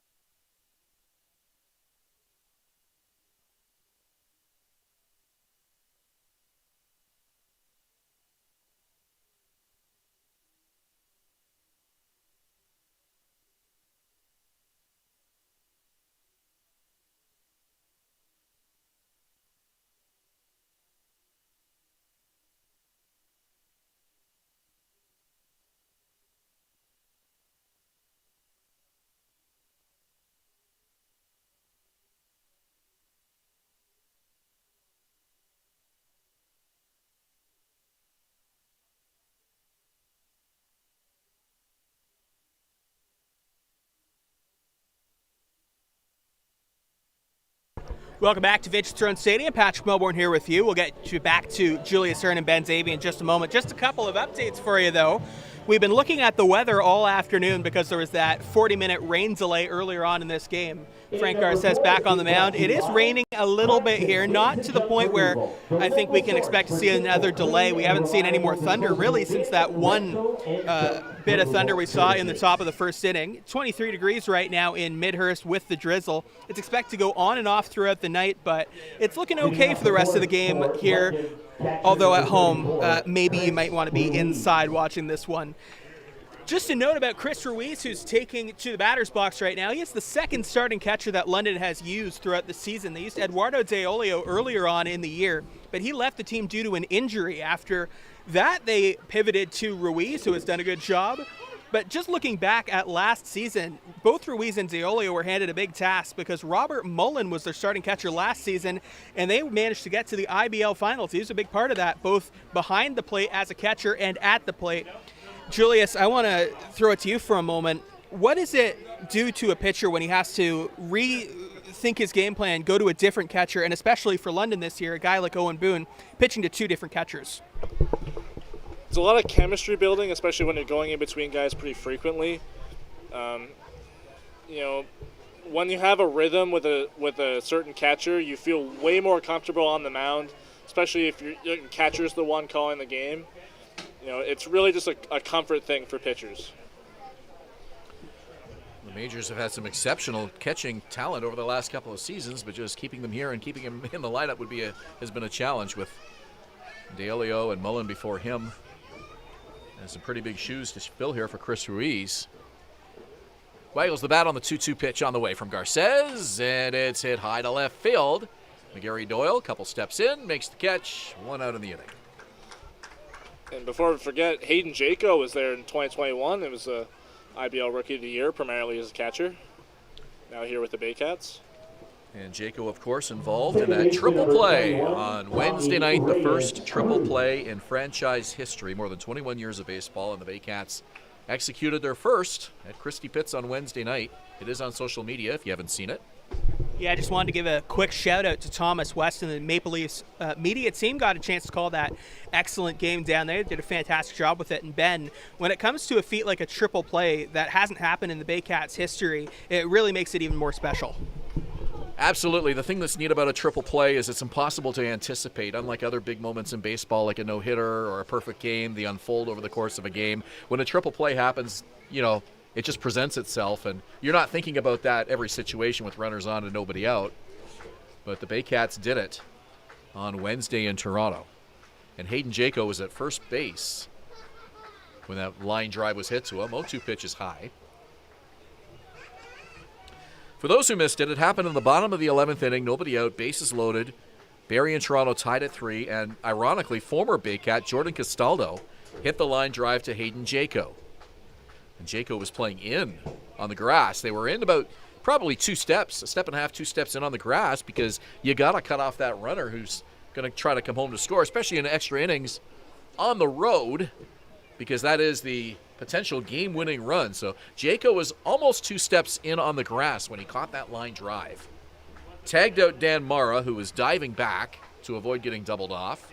Got the tag on him in time, and then threw to Carson Burns to get the runner there. This one's hit sharply foul to the right side, 1-2. The base runner at third was Ryan Dos Santos, and he was coming home in an attempt to score the winning run, but was unaware that the ball had been caught as a line drive. So he actually crossed home plate. Jaco had all the time in the world to throw to Carson Burns to complete the triple play.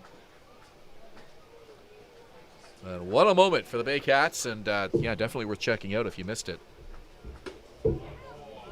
Pitch is inside, and the count is 2-2. Now, I had a chance to chat with the battery when that play happened.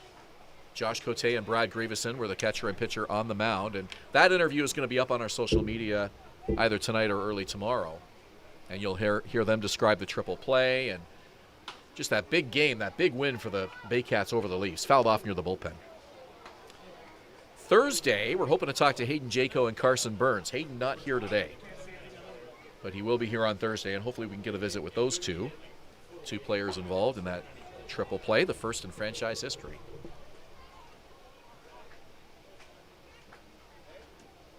Two balls and 2 strikes here to Tommy Reyes-Cruz. Pitch from Garces, swing and a miss. 2 down in the inning.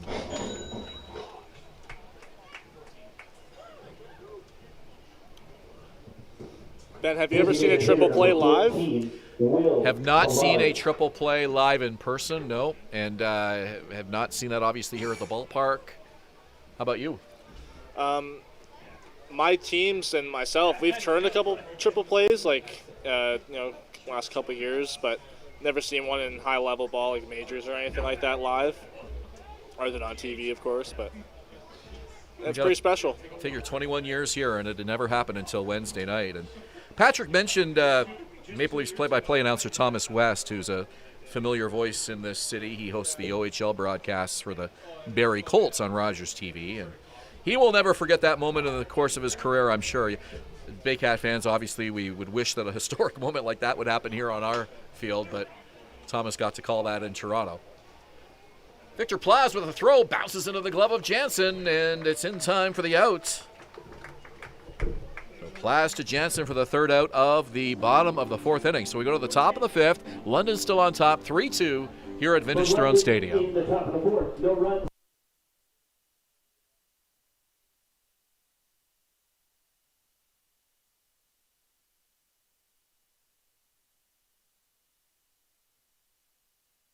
Danielle May Real Estate, supporting the Barrie Baycats and ready to help with all of your real estate questions. What is your home worth? Should you sell now or wait? Danielle is dedicated to your success. The next time you think real estate, think Danielle May. VMF Sportswear, the official jersey provider of the Barrie Baycats. High-quality, pro-custom uniforms using only the best quality fabrics, custom apparel, excellent customer service, and community support. VMF Sportswear, Canada's trusted sportswear brand.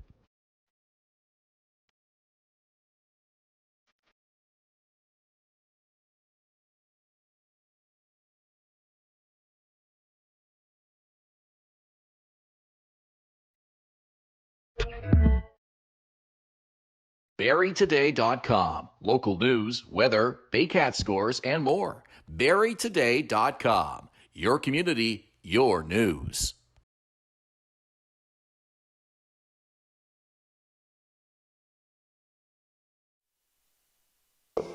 Welcome back. It's the bottom of the 4th inning here at Vintage Throne Stadium, and it's brought to you by Clarkson Bins and Junk Removal, the local source for simple, clean, and reliable disposal bin rental and junk removal services.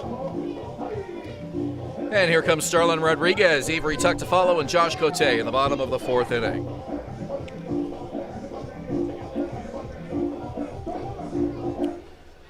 Rodriguez flied out to center field to end the bottom of the 1st. Owen Boone's first pitch bounces up to the plate. The rain seems to have tapered off here a little bit, but it's not getting any brighter out here at Vintage Throne Stadium.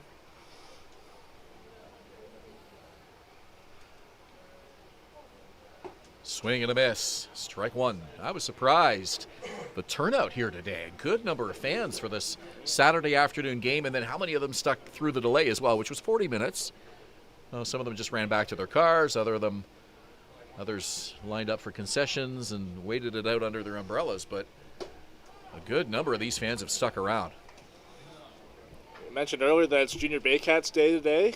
There's a few of the youth teams from Barrie and even out of town here at the ballpark today. And there's a 50-50 draw as well, so that always keeps some people sticking around a little bit. Just you don't want to miss that announcement if you've got the winning ticket. 1-2 from Owen Boone. And this one is hit over the second baseman and into right field. Starlin Rodriguez is aboard for the first time today. 3rd hit of the ball game for the Baycats, and here's Avery Tuck with a man on and nobody out. Rodriguez had a hard hit ball in the 1st inning. He flew out to center field, but great piece of hitting there, going the other way, and a line drive into right field, and puts on Avery Tuck at the plate. Tuck struck out to lead off the bottom of the 2nd. Rodriguez with a lead, does not go. Swing and a miss on the first pitch. An 85-mile-an-hour fastball from Owen Boone. That was a great cut by Avery Tuck there. It's just a bit late on it.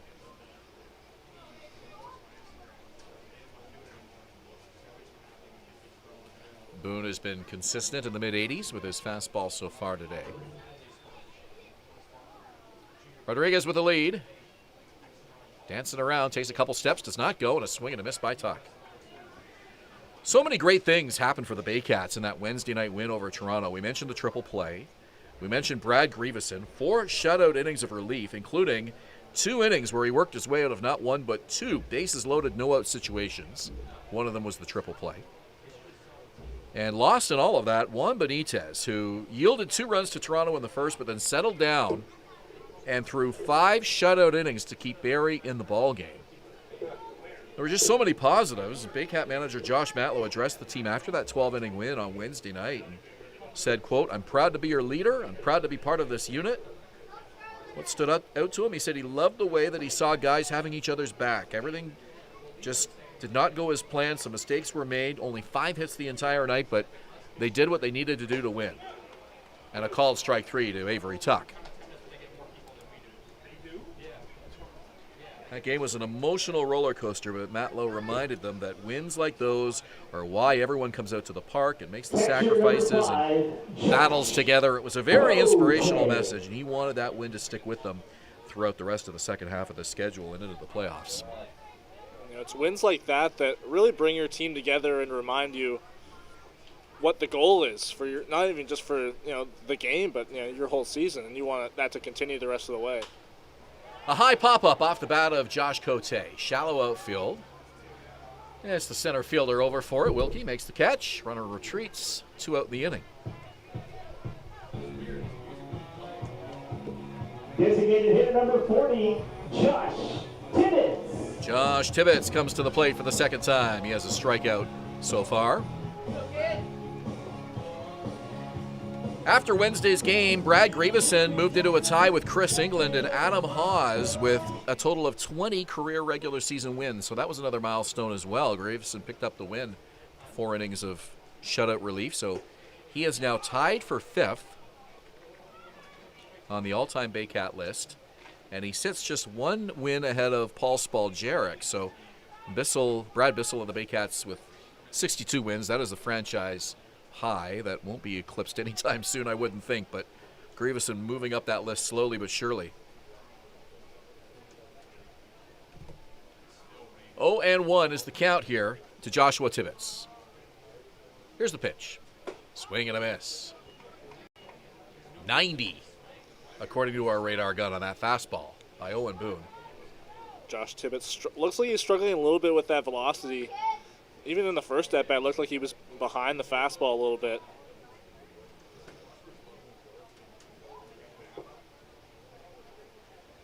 Here's the pitch. Swing and a miss. And that'll do it. Baycats strand the single by Starlin Rodriguez, and we head to the 5th inning.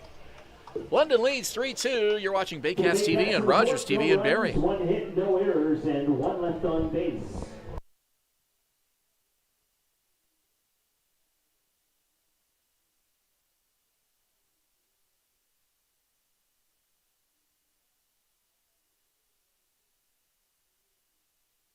We be disturbing the peace. Working, we serving the streets. About to go 8 going beast. Bang, bang, leave you sleep. Carrington comes in, and the Hard body, and that's the score is James Anderson, and the Baycats win. Join us this summer at the Baycats Summer Baseball Camp.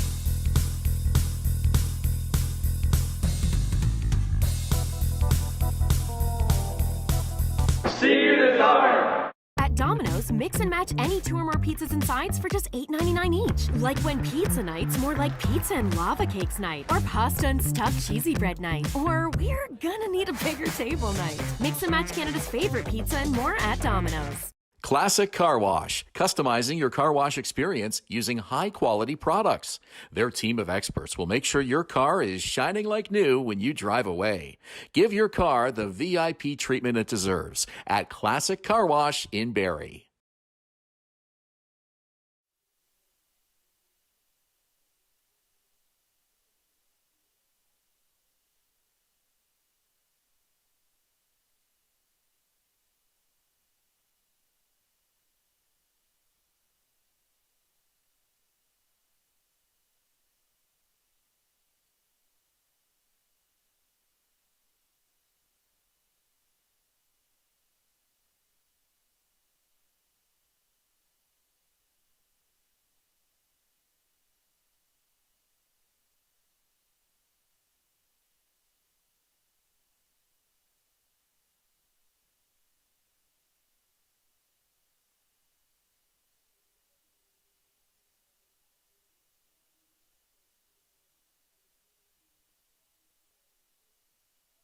40 years.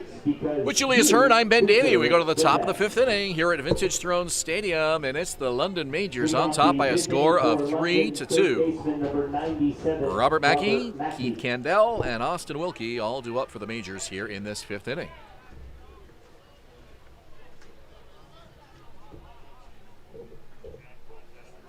Showing bunt is Mackey up with it. Garces. The throw is in time for the out. Great job by the Baycat pitcher. One away. Shortstop number 12, Keith Candell. Candell 0 for 1 today.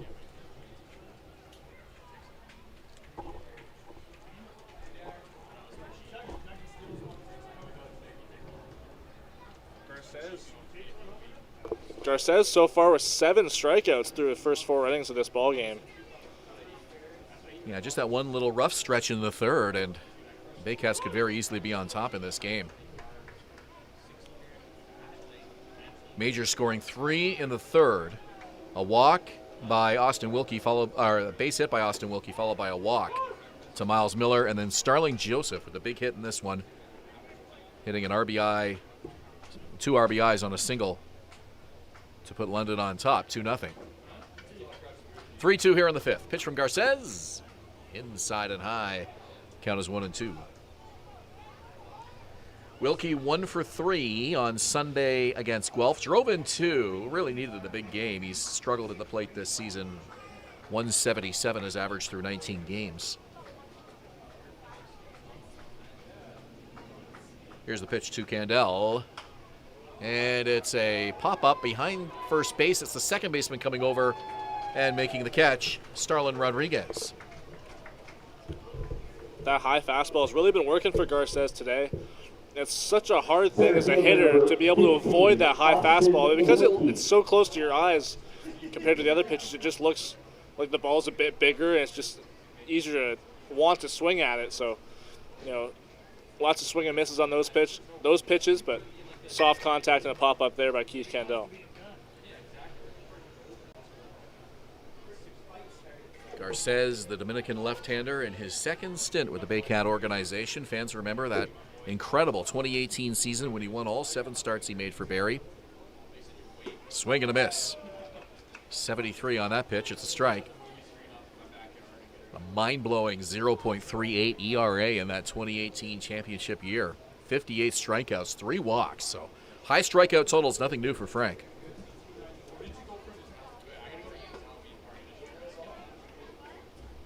One ball and 1 strike. Garces pitched 55 games for the San Diego Padres at the big league level between 2014 and 2015. All but one of them were in relief. He was 24 years old at the time. His career line 0-1 and a 4.60 ERA at the big league level. Here's the 1-1 pitch. Foul back to the screen. Even at the big league level, even in relief, he was racking up the strikeouts. 7.7 strikeouts per 9 in his major league career.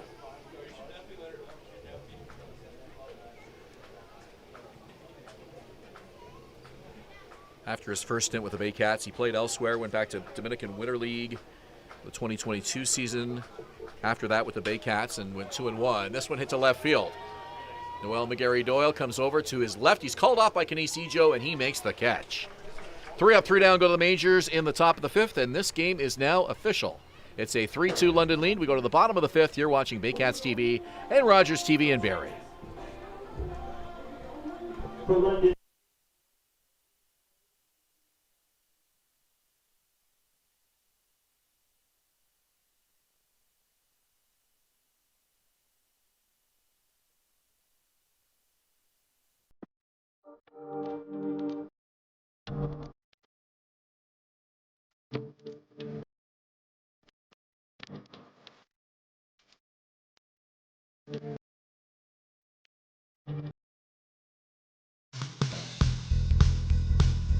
Join us this summer at the Baycats Summer Baseball Camp.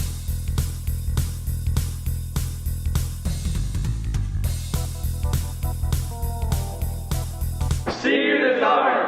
Hi, I'm Debbie Wilkes, owner of Insightful Living and licensed provider of Brain Echo Technology, which aims to calm and balance the brain. If any of these troublesome things are troubling you, then I'm talking to the appropriate person now.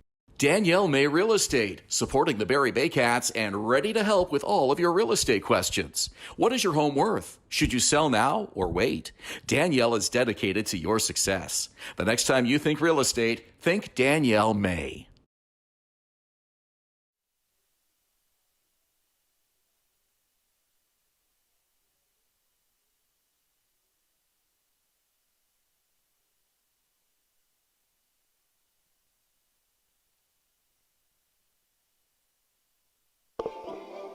Welcome back to Vintage Throne Stadium. It's the bottom of the fifth inning. It's a 3-2 lead for the London Majors over the Barrie Baycats. This fifth inning is brought to you by Ital Paving. For all your residential, commercial, and industrial paving needs, providing quality service for almost 40 years because you deserve the best. Owen Boone and the London Majors on top here by a score of 3-2. The Baycats will want to score in the bottom half of this inning if possible. The rain is continuing. It has rained right from the first pitch today. It was lightly spitting when we started this ball game, but the rain really picked up in the middle of the first. Burns swings and misses, strike one. And 2 pitches into the bottom of the first inning with Noel McGarry-Doyle at the plate. We heard a rumble of thunder. And the home plate umpire, Mackenzie Wright, said enough is enough. Didn't want to take any chances, pulled the teams off the field. Burns bunts, and it goes foul. And that rain continued pretty steadily for 30 or 40 minutes. So this field is not in good shape at all right now. Majors on top by a run. It is an official game. So this game could be called at any time. Carson Burns with an 0-2 count here against Owen Boone. Here's the pitch. And it's fouled off to the on-deck circle.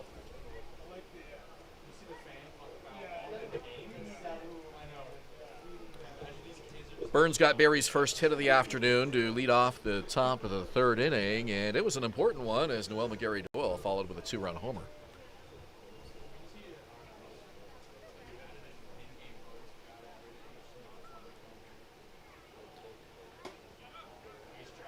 Burns was on the back end of that 3-5 triple play that happened on Wednesday night at Christie Pitts in Toronto. As mentioned, we'll talk to Carson on Thursday and get an interview with him and Hayden Jaco, the first baseman who recorded the first 2 outs of that triple play. 1-2 is fouled back to the screen.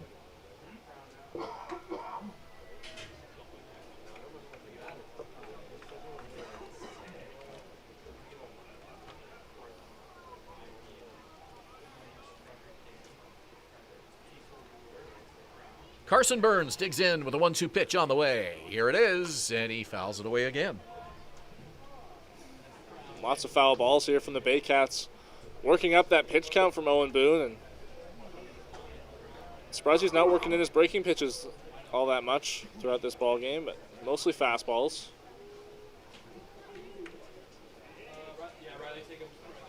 That fastball has been in the mid-80s today. 1-2 pitch inside. 87 on that one. The highest number I've seen on this radar gun from Boone so far today. 2 balls and 2 strikes. Burns, 25 years old. And a full count to him here. 5th year on the Baycats.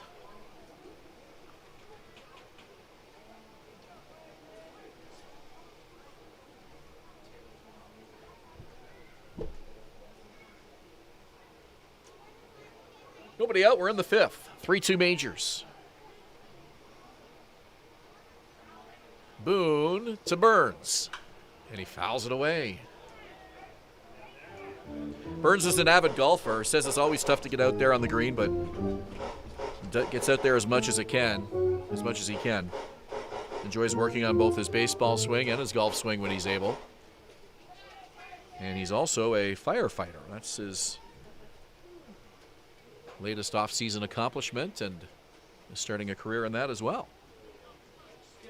3-2, the count. Here's the pitch from Boone. Swing and a miss on 85 from Owen Boone.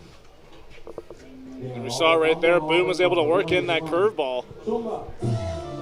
Down and in movement there on Carson Burns is pretty nasty. And got him swinging.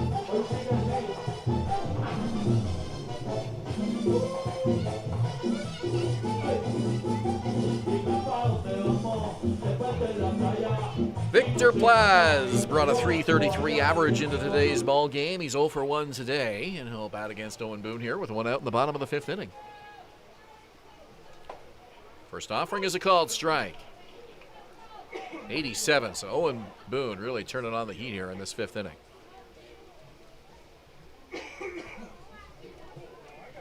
Boone can go deep into the ball game, has gone deep against Barrie. Pitch count not much of a concern for him. When he's rolling along, they leave him in there. Boone's last start, July 9th against Guelph, he won 8 innings, only allowed 1 earned run, and 11 strikeouts. Fastball at 88 for a strike.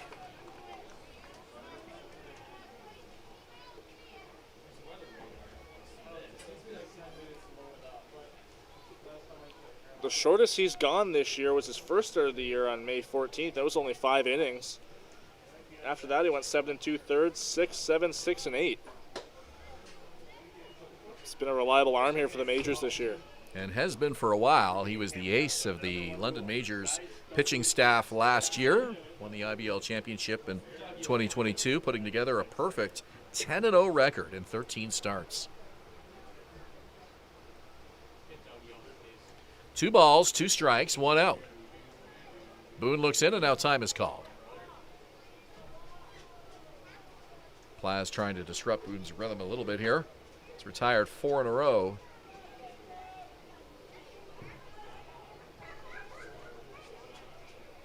Two and 2 the count. Here's the pitch on the way. And it's lined up the middle and into center field for a base hit. Plaz with a 1-out single, and it brings Owen Jansen to the plate. Boone wishes he had that pitch back. It looks like that fastball or changeup. Looked like he was stayed up a bit more longer than he wanted to, and Plaz was able to see it pretty well and line it into center field.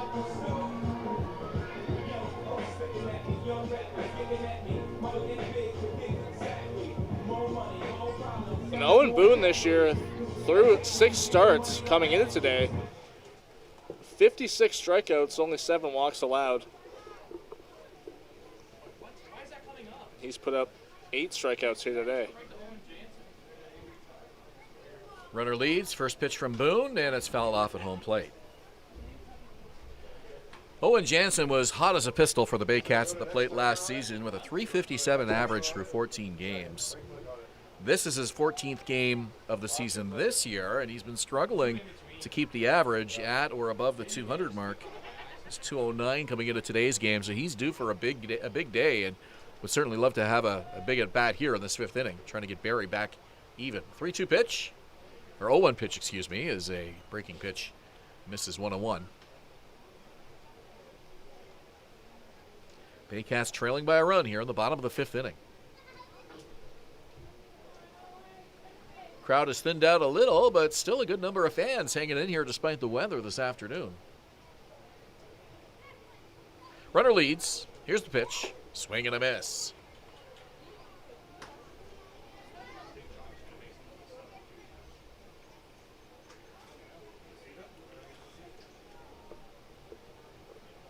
Baycats really hoping Jansen can get on here and leave the top of the order. A couple men on base to work with only 1 out.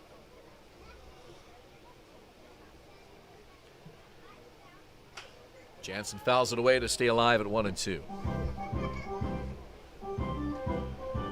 Victor Plaz has some speed, but has not had many stolen base attempts this season, just 2. He's 1 for 2.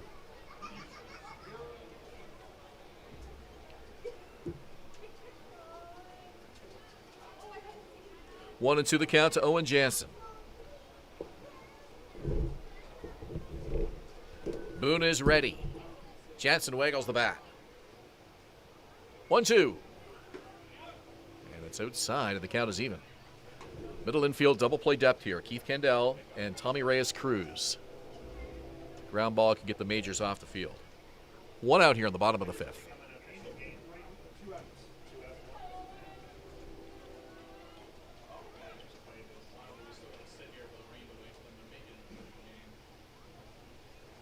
Boone's 2-2. Bounces up to the plate. Runner stays put.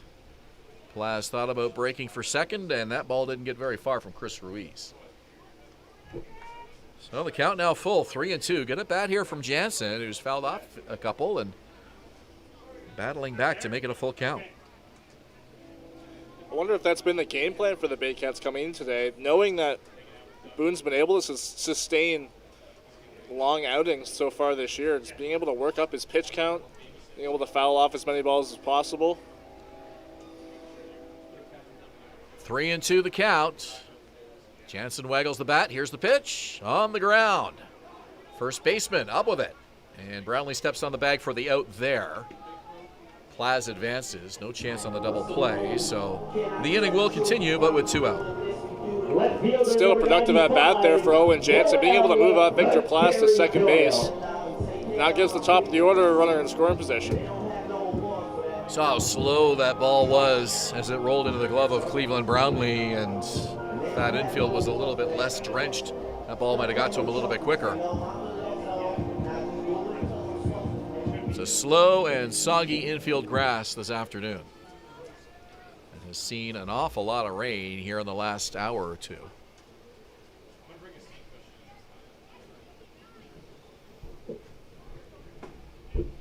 Off speed, 71, and it's a called strike to Noel McGarry-Doyle. McGarry-Doyle with a 2-run bomb in the third inning to get Barrie on the board. Brought in Carson Burns ahead of him. And I'd imagine Boone be pitching him a bit more on the edges of the plate this at-bat, knowing the power that McGarry-Doyle's put on him in that third inning. Pitch is low, and the count is 1-1. For Noel McGarry-Doyle, it was his second home run of the season. Give him 14 RBIs on the year now.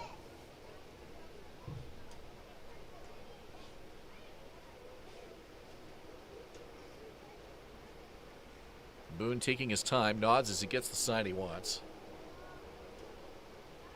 Checks the runner, and the 1-1. Swing and a miss. That pitch 75, and McGarry-Doyle couldn't connect. 1-2.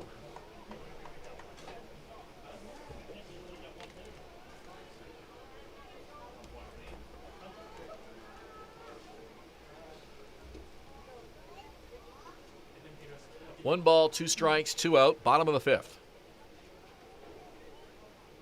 Owen Boone with the pitch. Swung on and missed. Another strikeout for Owen Boone, and the Baycats strand a runner. We are through 5 innings. London 3, Barrie 2. You're watching Baycats TV and Rogers TV in Barrie. With 1 left on base.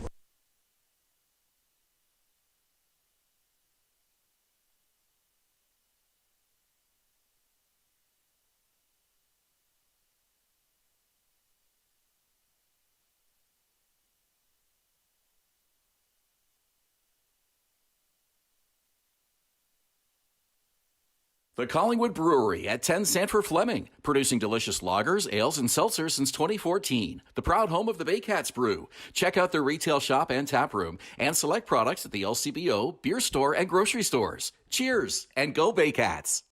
VMF Sportswear, the official jersey provider of the Barrie Baycats. High-quality, pro-custom uniforms using only the best quality fabrics. Custom apparel, excellent customer service, and community support. VMF Sportswear, Canada's trusted sportswear brand. 2 out, runners lead. There they go. Here's the pitch. This one rocked to right field. Want to come to a Baycats game? Check out our tickets at barriebaycats.com. Score at least 2. Tuck is in to score. Rio behind him. BarrieToday.com. Local news, weather, Baycat scores, and more. BarrieToday.com. Your community, your news.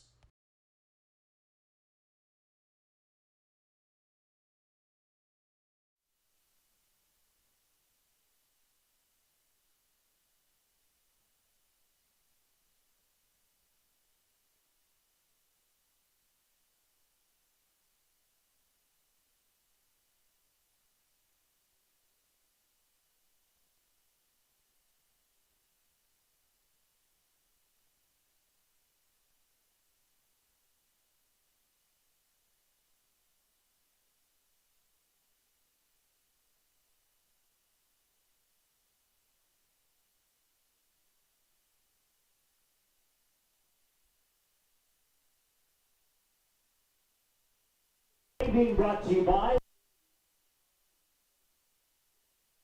Teaching is brought to nature. With Julius Hern, I'm Ben Davy. Patrick Melbourne sideline reporting today. We are in the top of the 6th inning, and the Baycats trailing by a run. It's 3-2 London. And this game is now official. And just to make a little correction on something I said earlier, I believe I mentioned that the game was official in the middle of the 5th, but that obviously wouldn't have been the case with Barrie down a run. So now that the Baycats have concluded their 5th inning at bats, this score, if the game were to be called at this point, would hold up. The game would be official in the middle of the 5th only if the home team was ahead, and that was not the case here today. That one may have hit. Yes, it did. That hit Starlin Joseph. Or, excuse me, Miles Miller. So Joseph now comes to the plate as the Majors get the leadoff man on here in the 6th inning. But Joseph now to the plate, and he had the big hit in the 3rd inning that brought home Austin Wilkie and Miles Miller.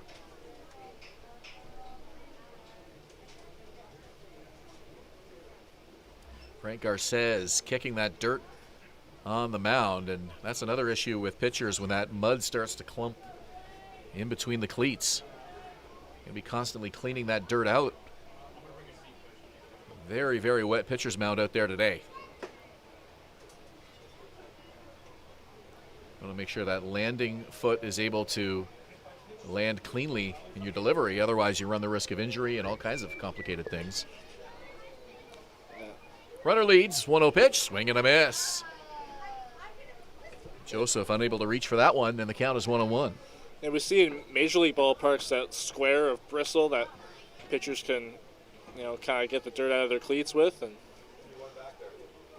yeah, kind of surprised we don't have that on IBL fields. It doesn't seem like it's too complicated of a thing to have out there, but here's the pitch, and it just missed. Very close, 2-1. 79 mile per hour pitch by Frank Garces. Told there is a rubber device out there that they use. It's covered with mud right now.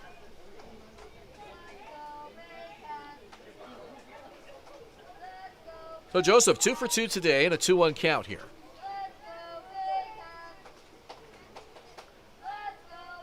Garces with a leg kick and the pitch. And it's low, 3-1.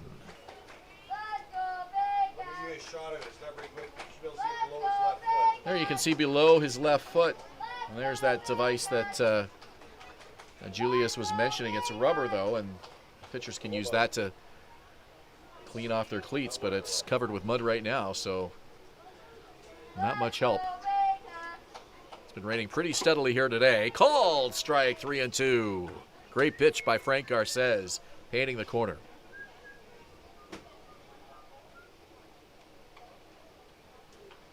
Grounds crew here at Vintage Throne Stadium had done just a magnificent job before the game. It was spinning a little bit early on, and field conditions were very good.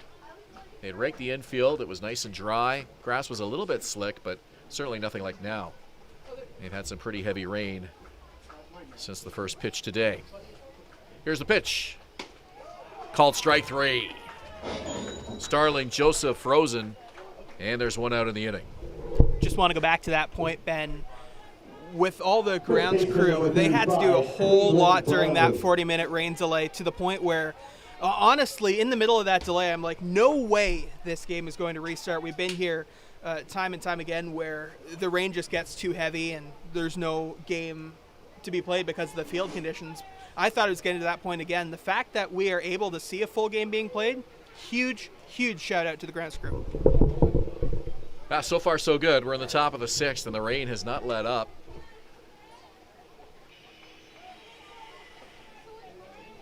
(3-2) London here in the 6th, and at the plate now is veteran Cleveland Brownlee.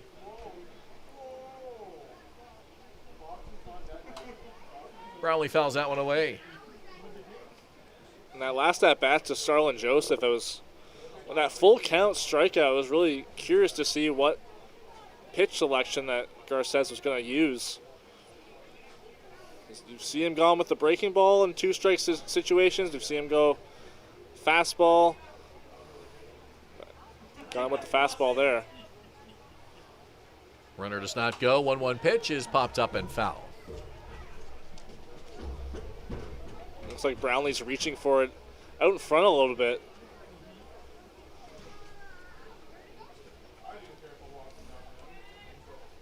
Two breaking pitches there that he was able to foul off, and now I think he might be setting fastball on this one.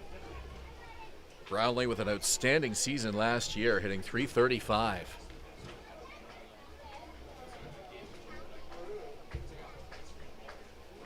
He is the longest serving player on the London Majors roster. 1-2 pitch on the way from Frank Garces. Here it is, and it's inside. And Brownlee diving to get out of the way of that one. 2-2. Brownlee was crowding the plate a little bit there, so it looked a little more inside than it was.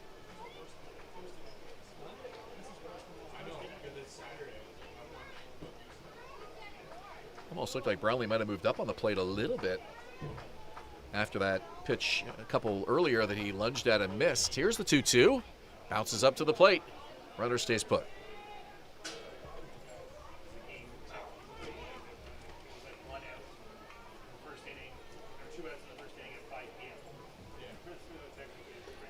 These teams face each other 3 times here in the month of July.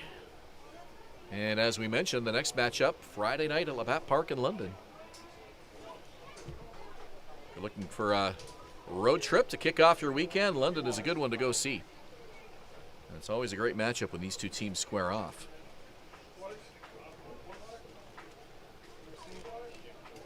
Three balls, 2 strikes, 1 out.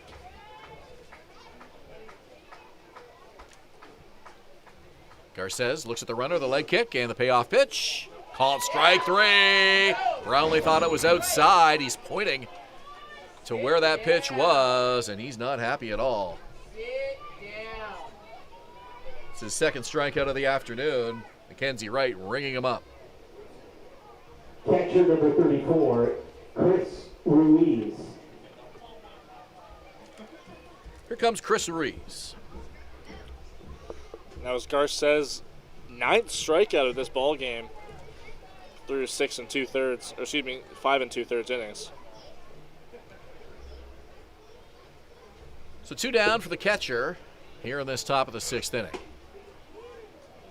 And he's ahead 1-0.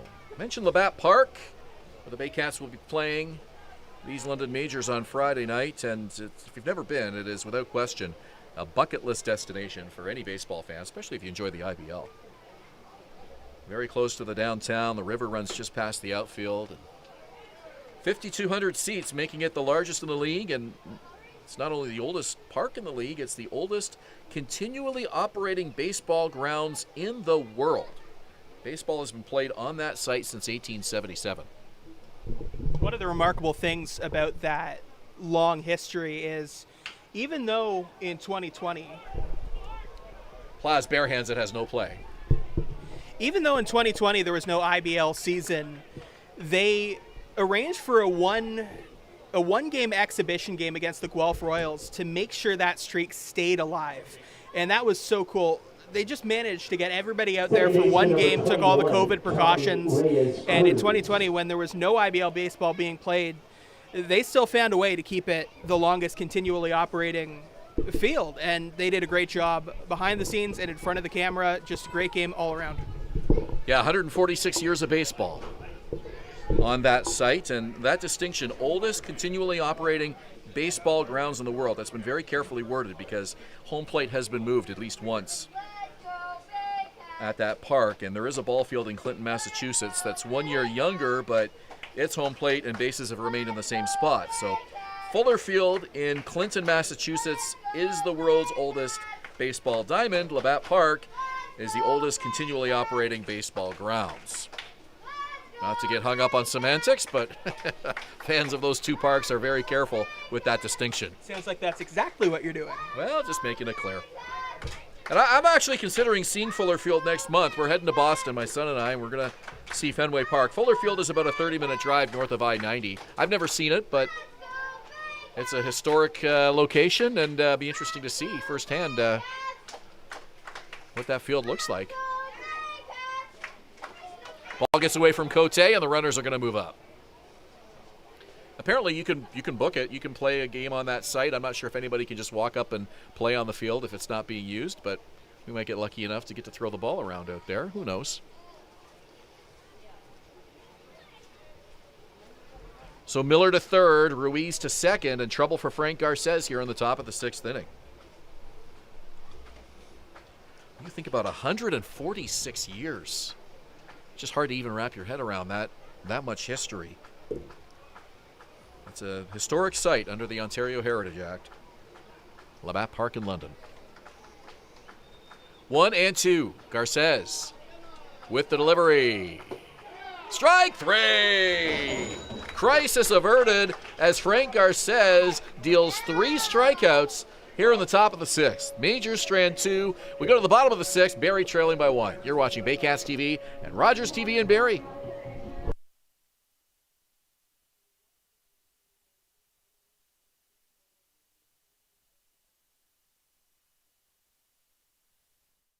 Premier North Windows and Doors is a proud supporter of the Barrie Baycats, locally owned and operated and specializing in window replacement and door installation. Simcoe County's #1 choice for windows and doors. Classic Car Wash, customizing your car wash experience using high-quality products. Their team of experts will make sure your car is shining like new when you drive away. Give your car the VIP treatment it deserves at Classic Car Wash in Barrie. The Collingwood Brewery at 10 Sanford Fleming, producing delicious lagers, ales, and seltzers since 2014. The proud home of the Baycats Brew. Check out their retail shop and tap room and select products at the LCBO, beer store, and grocery stores. Cheers and go Baycats! Hi, I'm Debbie Wilkes, owner of Insightful Living and licensed provider of Brain Echo Technology, which aims to calm and balance the brain. If any of these troublesome things are troubling you, then I'm talking to the appropriate person now.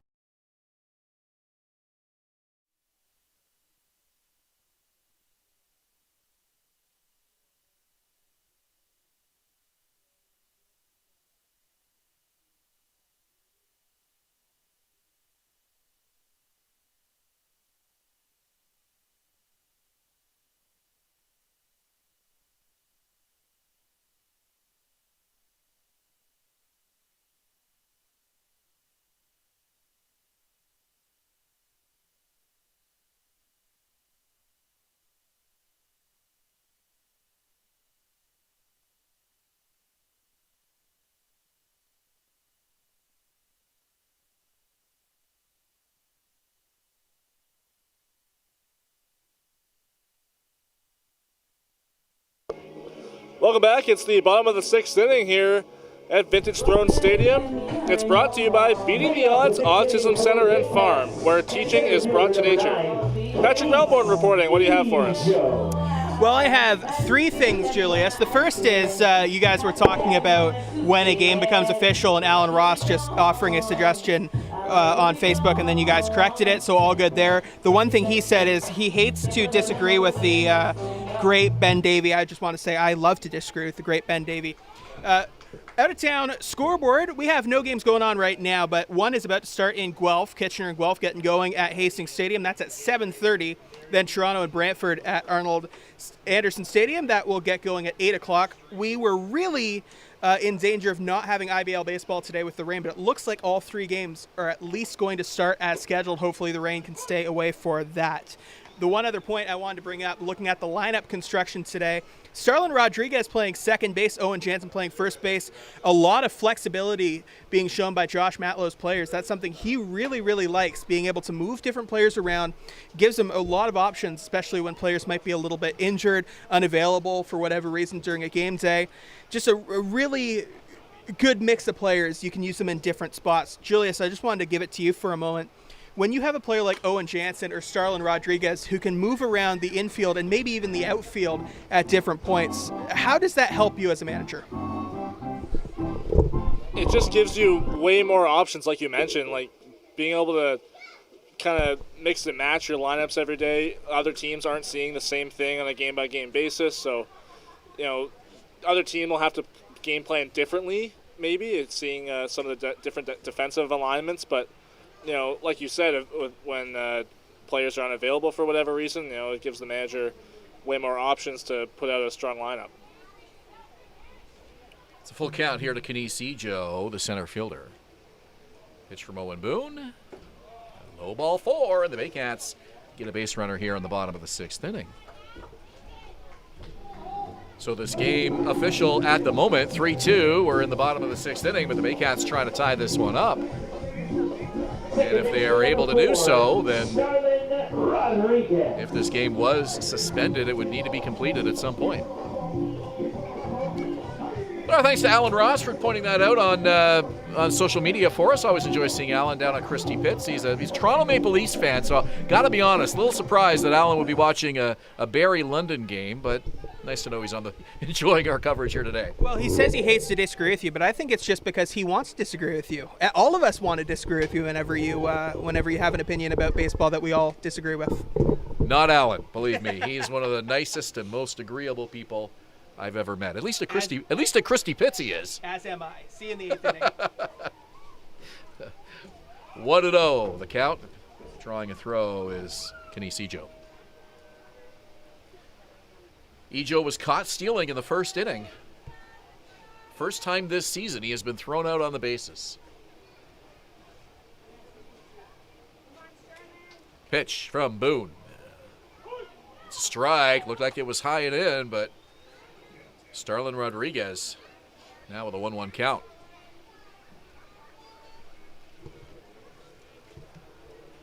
Baycats need a run as this rain continues here at Vintage Throne Stadium. The umpires have been very patient here, letting this game play out.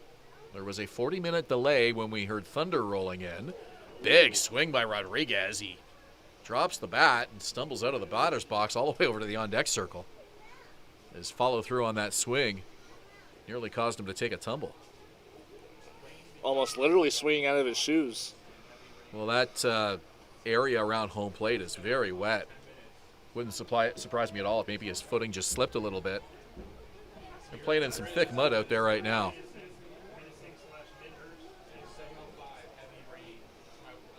Braden Farrington now warming in the bullpen for the Majors.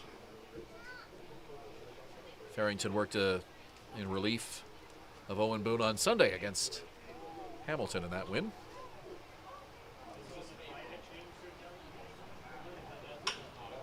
And this one hit to left center field, and it's going to drop for extra bases. Rounding second is Ejo. They're going to send him home. Up with the throw, Wilkie. It's cut off, and the Baycats have tied the game. An RBI double for Starlin Rodriguez. Right fielder number 17, Avery Tuck. And Avery Tuck will now have an opportunity to put Barrie on top. And time is called as Roop Chanderdak comes out to talk to his veteran right-handed hurler. Great piece of hitting there from Starlin Rodriguez, perfectly splitting that gap in left center field, and doubles are exactly what you want. If you want to put pressure on a pitcher, just constant action and pressure going on around him, a double is exactly what you want there, and that's a tie ball game.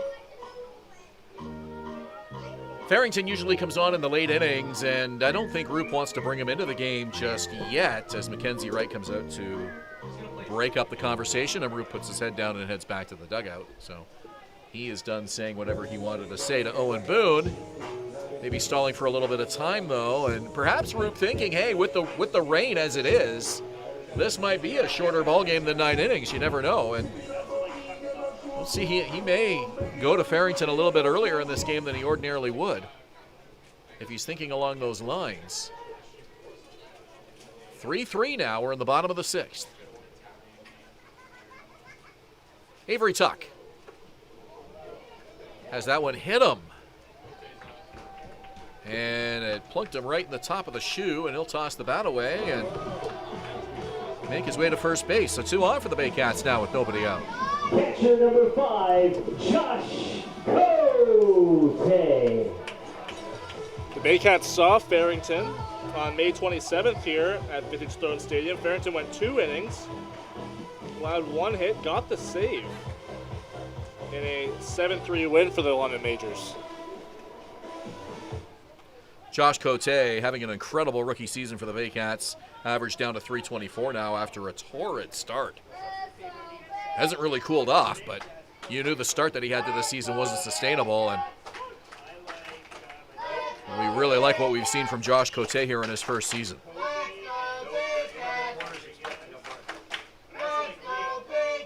Infielders in on the grass. Cleveland Brownlee at first.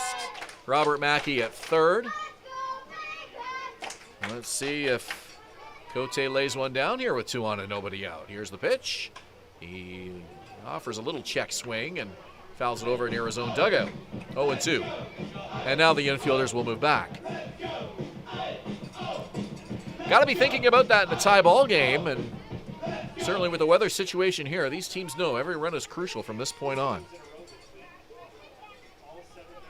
The skies could open up and this game could be called at any time. And it's been raining nonstop, but the umpires will only let this go on for so long. 0-2. Just missed outside in the count. 1 ball, 2 strikes. While the rain has been constant throughout this whole ball game, I think it's been the lightest it's been so far right now. It was spitting a little bit at the start of the game, top of the first inning, but it's been constant since the middle of the first inning. 1-2, fouled away.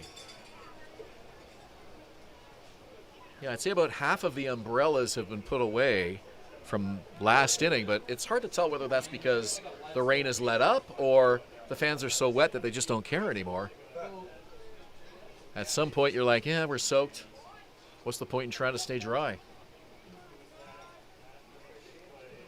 Players must be feeling that right now. We can't get any wetter than we are. 1-2, and it's hit a long way to left field. Milner goes back, and it's foul. Josh Cote gave it a ride. Just pulled that a little too much, and the count holds at 1-2.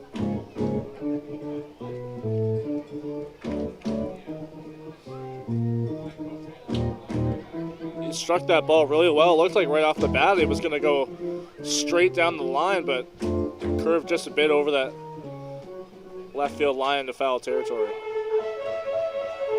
As I said a moment ago, the umpires have done everything they possibly can to let this game play out here today, and I think the reason it was called in the middle of the first inning was more the thunder than the rain, although it did start to rain pretty heavy after the players left the field. But they've let this one continue despite everybody getting pretty wet out there today.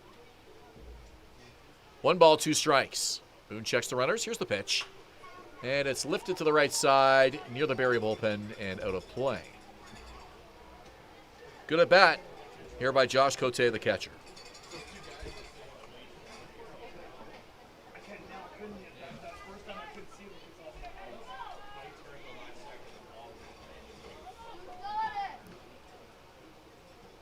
Designated hitter Joshua Tibbetts swings the bat on deck.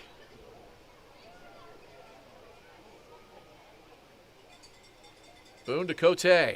Swing and a miss. Throw down and back head first is Avery Tuck. They were going for the strike him out, throw him out double play.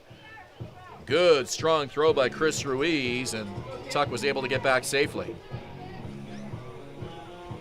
Designated hitter number 40, Josh Tibbetts. Big strikeout, 1 out in the inning, and now the Majors with a ground ball double play could avert this Baycat threat. They've scored once, and they're looking for their first lead of the game.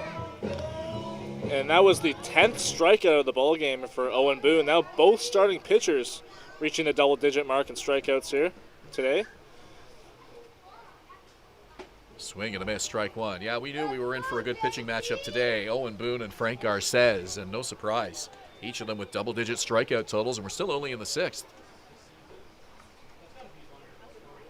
2 of the league's premier pitchers battling this one out here today. 3-3 tie. 6th inning. Pitch from Boone. Just missed. That was a good take from Tibbetts. He got a first pitch breaking ball that he swung and missed at, but even if he was sitting fastball on that second pitch, it was a great take on the outside corner.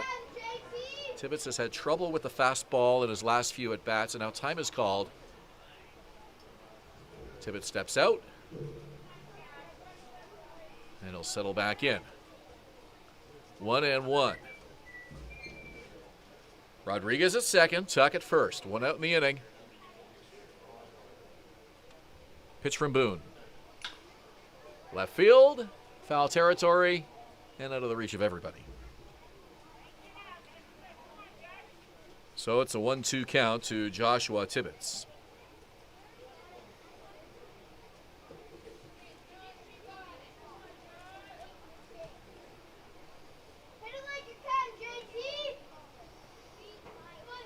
Runners lead. Infield, double play depth. Here's the pitch on the way, and it's a called strike 3 to Josh Tibbetts. Tibbetts thought that missed the plate. Things have not been going well for him at the dish lately, and he was not able to get that call from home plate umpire Mackenzie Wright. Well, when you're struggling, it seems like those close ones you just never seem to get. And that pitch was way too close for Tibbetts to take on the 1-2. 3 strikeouts for the rookie here this afternoon.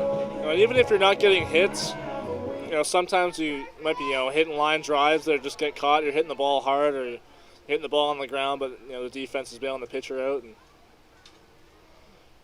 if you're not even putting the ball in play, that's going to be a tough thing to swallow for a hitter that's struggling. Looks like a ball got loose from the Majors bullpen, so they're going to send someone down there to get it.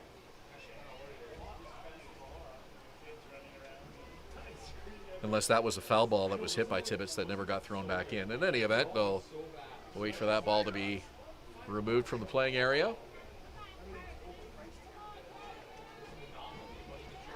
2 out in the inning for Carson Burns, the shortstop. I mentioned Braden Farrington had been throwing in the London bullpen earlier. Here's the pitch, and it's low and in. 1-0 the count. Burns today 1 for 2. Singled and stole a base in the 3rd inning.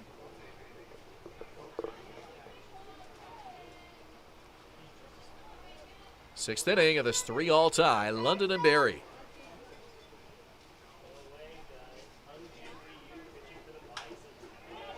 A high pop-up. Third baseman Robert Mackey calling for it and makes the catch. Well, the Baycats score a run, and an important run as it ties this game at 3 through 6 innings. We go to the top of the 7th here at Vintage Throne Stadium. You're watching Baycats TV and Rogers TV in Barrie. For the Baycats in inning number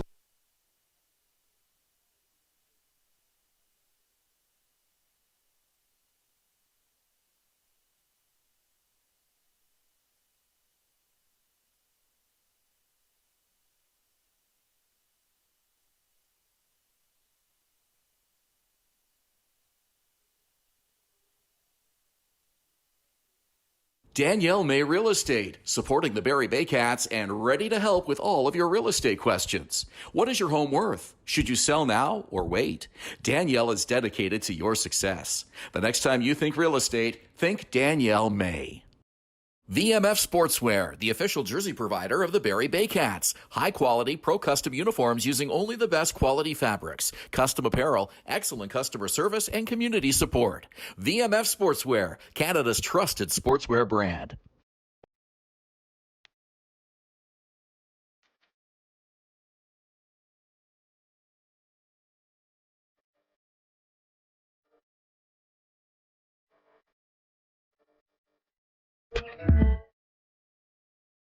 BarrieToday.com. Local news, weather, Baycat scores, and more. BarrieToday.com. Your community, your news.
London Majors come to bat here in the top of the 7th inning of a 3-3 tie, so it's a brand new ball game. And we've got Will Pollard to lead it off, the DH, Robert Mackey and Keith Candell to follow. London led in this game 3-0 at one point. Baycats made it 3-2, and then were able to tie it at 3 in that bottom of the 6th inning. Pitches outside to Will Pollard.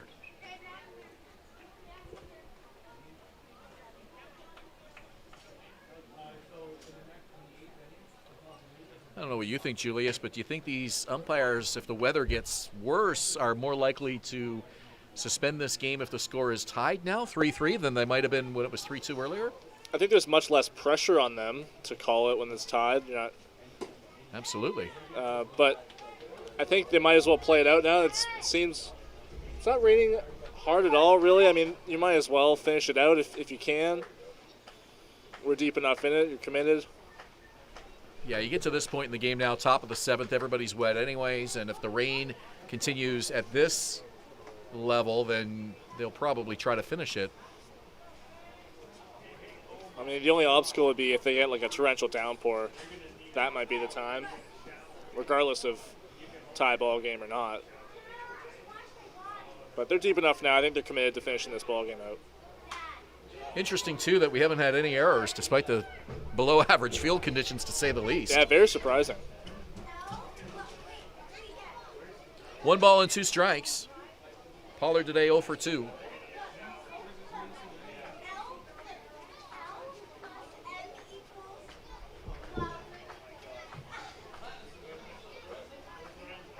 Pitch incoming. And it's low, and the count is even, 2-2.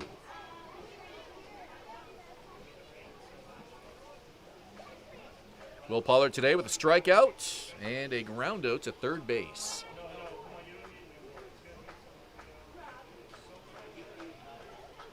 Pitch from Garces, and it's hit on the ground. Picked up, throws, it's a bouncer, and it's into the glove of Jansen, who scoops it up and hangs on for the out. That was a nice play by Garces, being able to come off the mound and scoop that ball up on the run and make a nice throw. That was quite impressive. Third baseman number 97, Robert Mackey. A couple of times today he's had to come off the mound and make that assist to get the out at first base.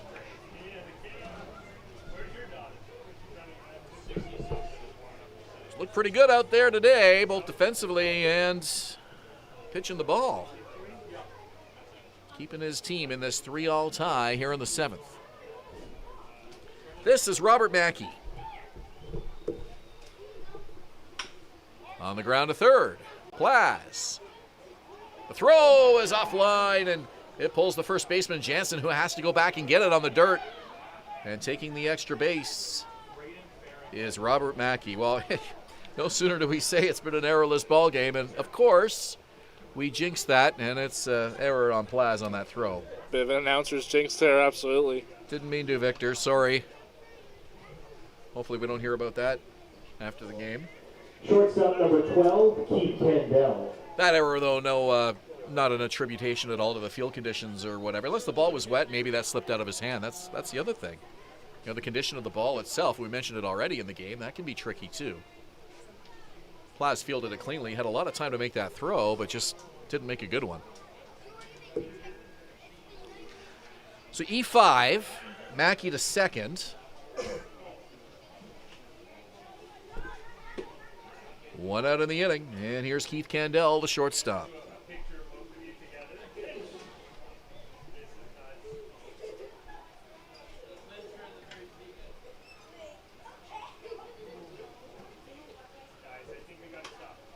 This one lifted foul to the right side. Garces, a perfect 4-0 through his 5 starts this season. Would love to keep that intact here today. Perhaps even add a win to that total if the Baycats can get a run, get the lead. They have not led in this ball game so far. 3-3 here in the 7th.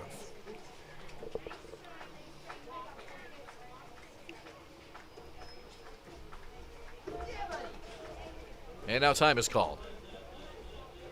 Candell wanted to step out, and he was granted time by home plate umpire Mackenzie Wright.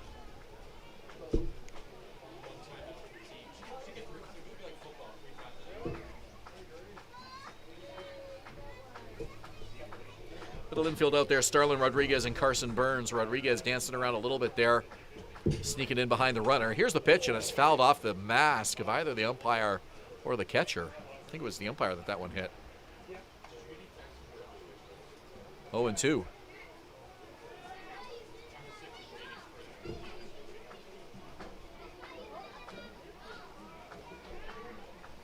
Nobody warming yet for the Baycats in the bullpen yet.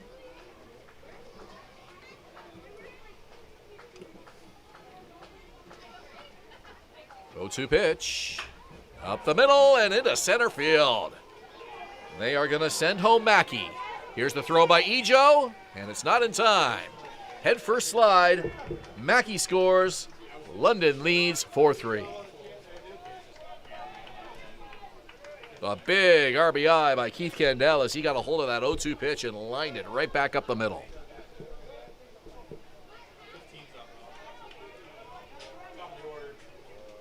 He was able to advance to second base on that throw from center field, and it's going to put even more pressure here on Frank Garces with a runner on second base.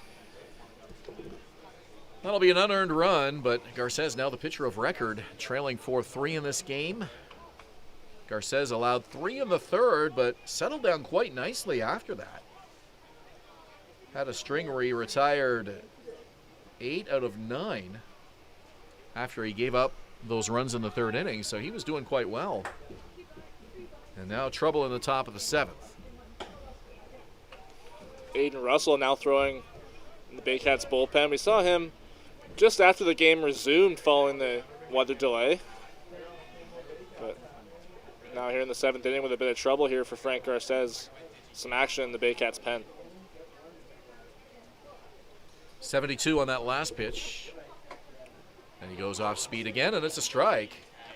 That one's 71.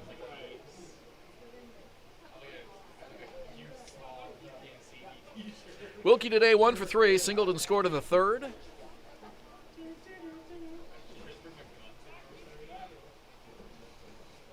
Garces checks the runner, the leg kick, the 1-1 pitch. Right back up the middle, picked up by the second baseman. Over to first for the out. So they get the runner, they get the batter. Rodriguez to Jansen, 2 away. Left fielder, Keith Candell goes to third. Miles Miller. That runner at third, very important for the majors as well. Miles Miller will try to bring him home.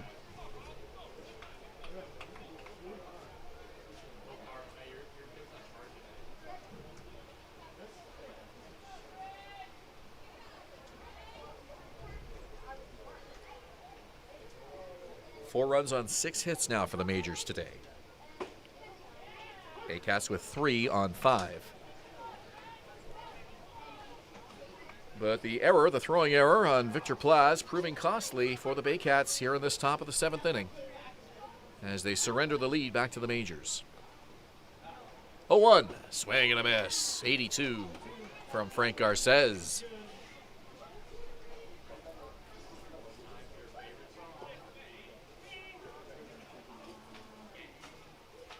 No balls and 2 strikes. Miller's ready, as is Garces. Left-hander to the belt. Here's the 0-2 pitch. Wastes one away, and Miller does not chase. 1-2.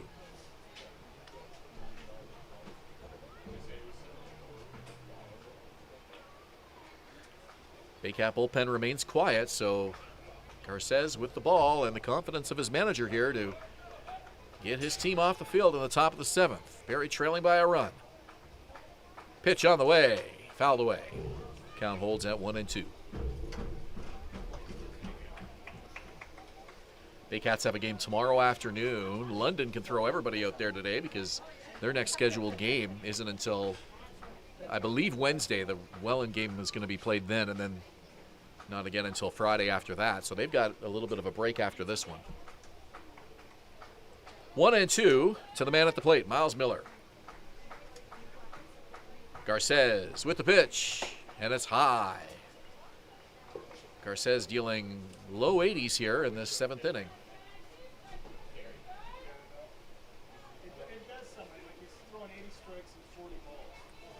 2 other scheduled games today, Kitchener at Guelph and Toronto at Brantford. Here at Vintage Throne Stadium, it's London at Barrie.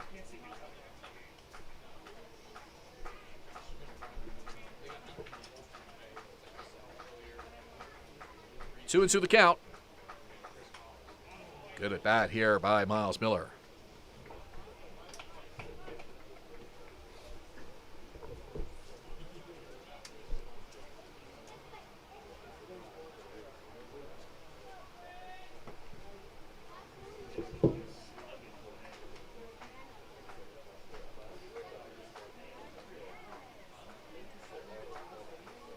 Lefty-lefty matchup. Garces on the mound. Miller at the plate. 2 balls, 2 strikes, 2 outs. Garces with the pitch. Called strike 3, and Miller knew it. Baycats get off the field. Majors get back on top. 4-3 London as we head to the 7th inning stretch. You're watching Baycats TV and Rogers TV in Barrie. 1 run on 1 hit, 1 error, with 1 left on base. 7th inning stretch, folks.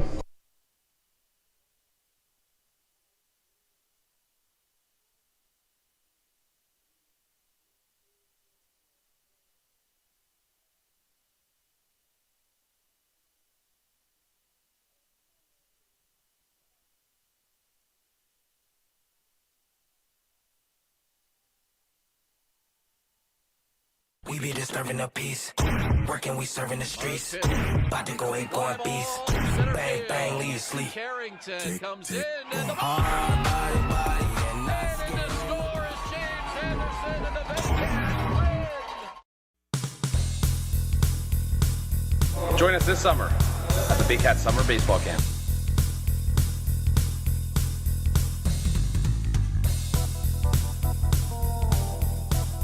See you this summer! At Domino's, mix and match any 2 or more pizzas and sides for just $8.99 each. Like when pizza night's more like pizza and lava cakes night, or pasta and stuffed cheesy bread night, or we're gonna need a bigger table night. Mix and match Canada's favorite pizza and more at Domino's. Classic Car Wash, customizing your car wash experience using high-quality products.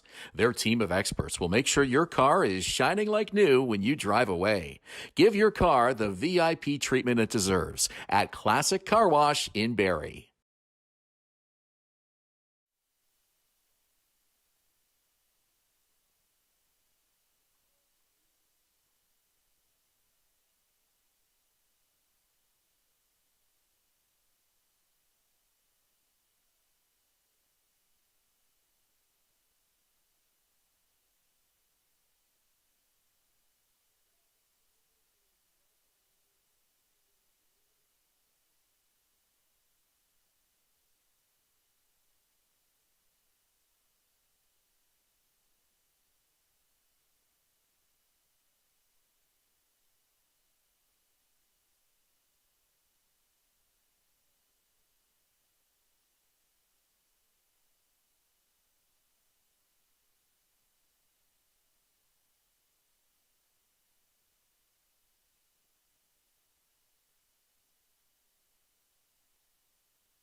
Coming back from the 7th inning stretch here at Vintage Throne Stadium, it's a 4-3 lead for the London Majors over the Barrie Baycats. And this 7th inning is brought to you by United Way Simcoe Muskoka, making poverty unignorable. To learn how you can help, you can visit uwsimcoemuskoka.ca. Thank you, Julius. And Rube Chunderdad will give the ball to Braden Farrington in relief of Owen Boone, who pitched very well for the Majors here this afternoon. This 4-3 London lead in the bottom of the 7th inning. Farrington in 11 games this year for the Majors. He's 0-1 with a 7.71 ERA and 11 2/3 innings pitched. He has 2 saves this year, 8 strikeouts and 5 walks allowed. Victor Plaz at the plate. Swing and a miss. Plaz with a chance to atone for a costly error in the top of the 7th inning, a throwing error that would prove costly as it allowed the Majors to score the go-ahead run. Robert Mackey was able to get aboard, and he came home on Keith Candel's RBI. The bottom of the order getting it done for the Majors here this afternoon. Pitch low and away in the count 1-2.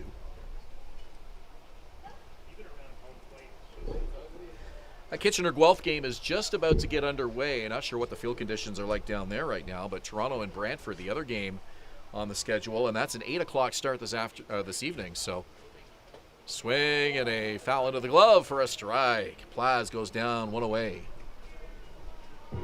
And here comes first baseman Owen Jansen.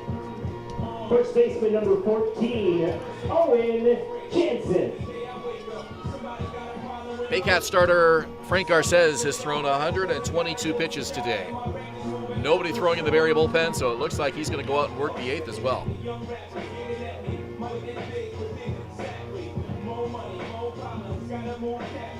Aiden Russell was warming in the Barrie bullpen last inning, but not seeing any activity as of right now. Can't really get a great look at it. Well, it's possible he's warm and ready. That could be the other thing, but we'll see. He was warming earlier in the ball game, just after the game resumed. 122, though, that has to be one of Frank Garces's highest or higher pitch totals this season. 4-3 the score. Farrington's pitch, and it's low to Owen Jansen.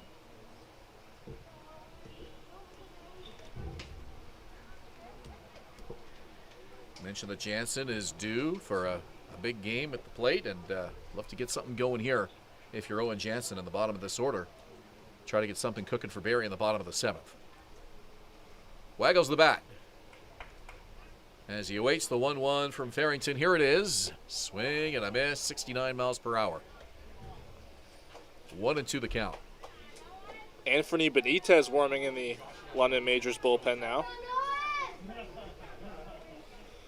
He might be an 8th inning arm for them later on in this ball game.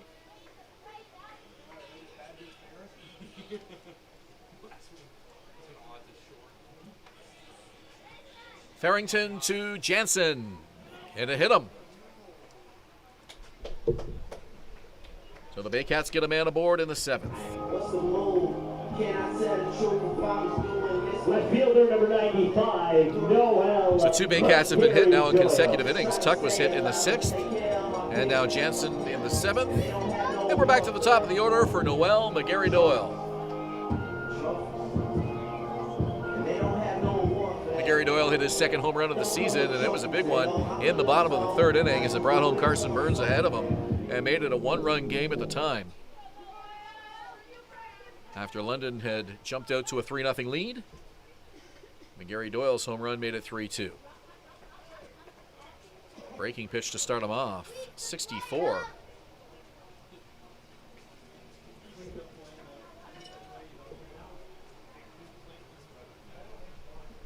Canisijo on deck, Starlin Rodriguez to follow.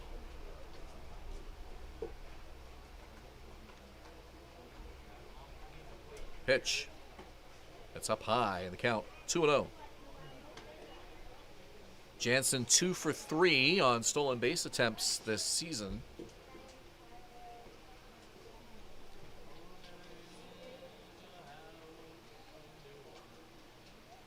Baycats looking to tie up this ball game, 4-3. Here's the pitch. McGarry-Doyle pops it up.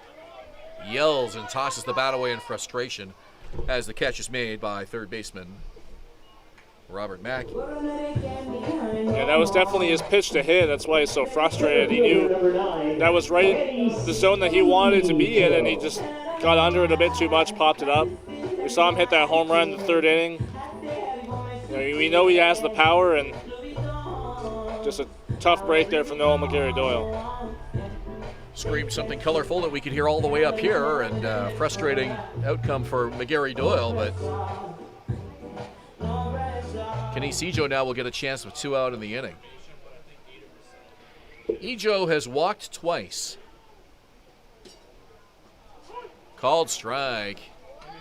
Ejo thought that was either low or outside, if not both.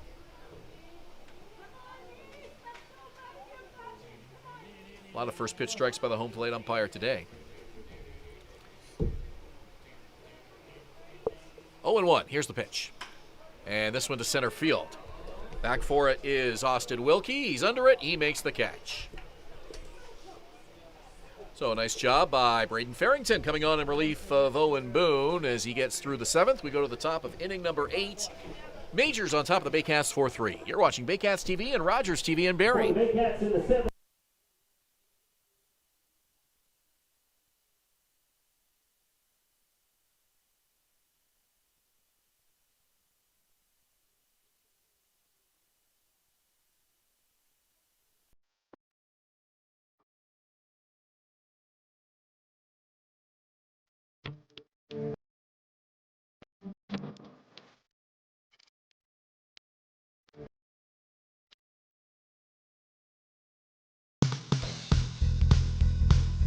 Join us this summer at the Baycats Summer Baseball Camp.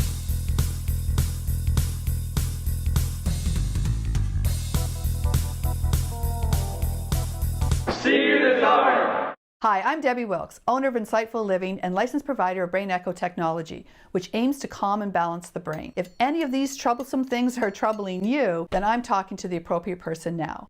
Danielle May Real Estate, supporting the Barrie Baycats and ready to help with all of your real estate questions. What is your home worth? Should you sell now or wait? Danielle is dedicated to your success. The next time you think real estate, think Danielle May.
Welcome back. Aiden Russell about to take the mound here at Vintage Throne Stadium.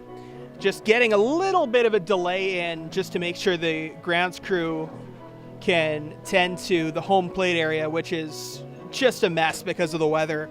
No other way to put it. The dirt up there is really not pleasant to stand on, pleasant to look at, pleasant dirt in any capacity whatsoever. You know, it is pleasant, the upcoming schedule. Taking a look at it, the Baycats facing off against the Hamilton Cardinals tomorrow at 2:05 p.m. That's at Bernie Arbor Memorial Stadium. And then they're right back at it on the road on Monday. They're facing off against the Kitchener Panthers.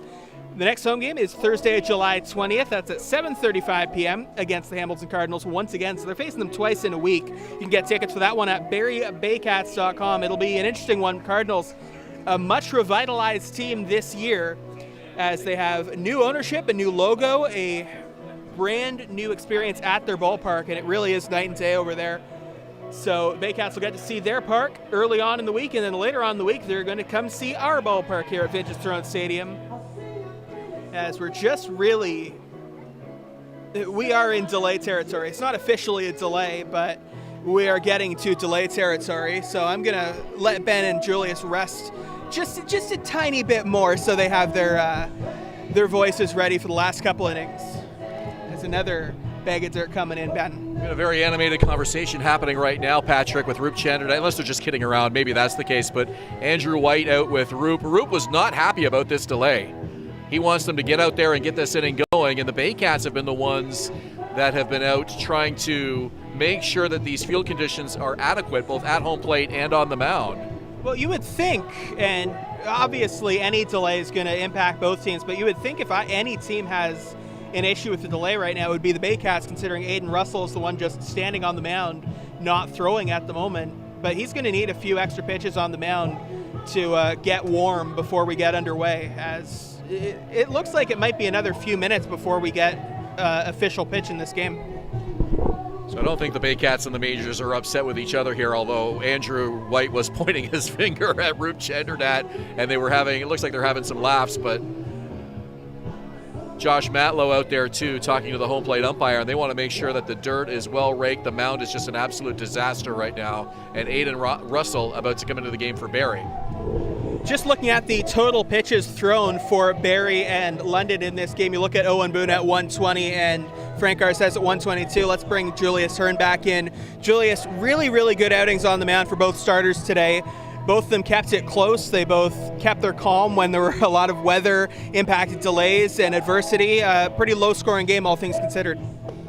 Yeah, fantastic on both sides from Owen Boone and Frank Garces.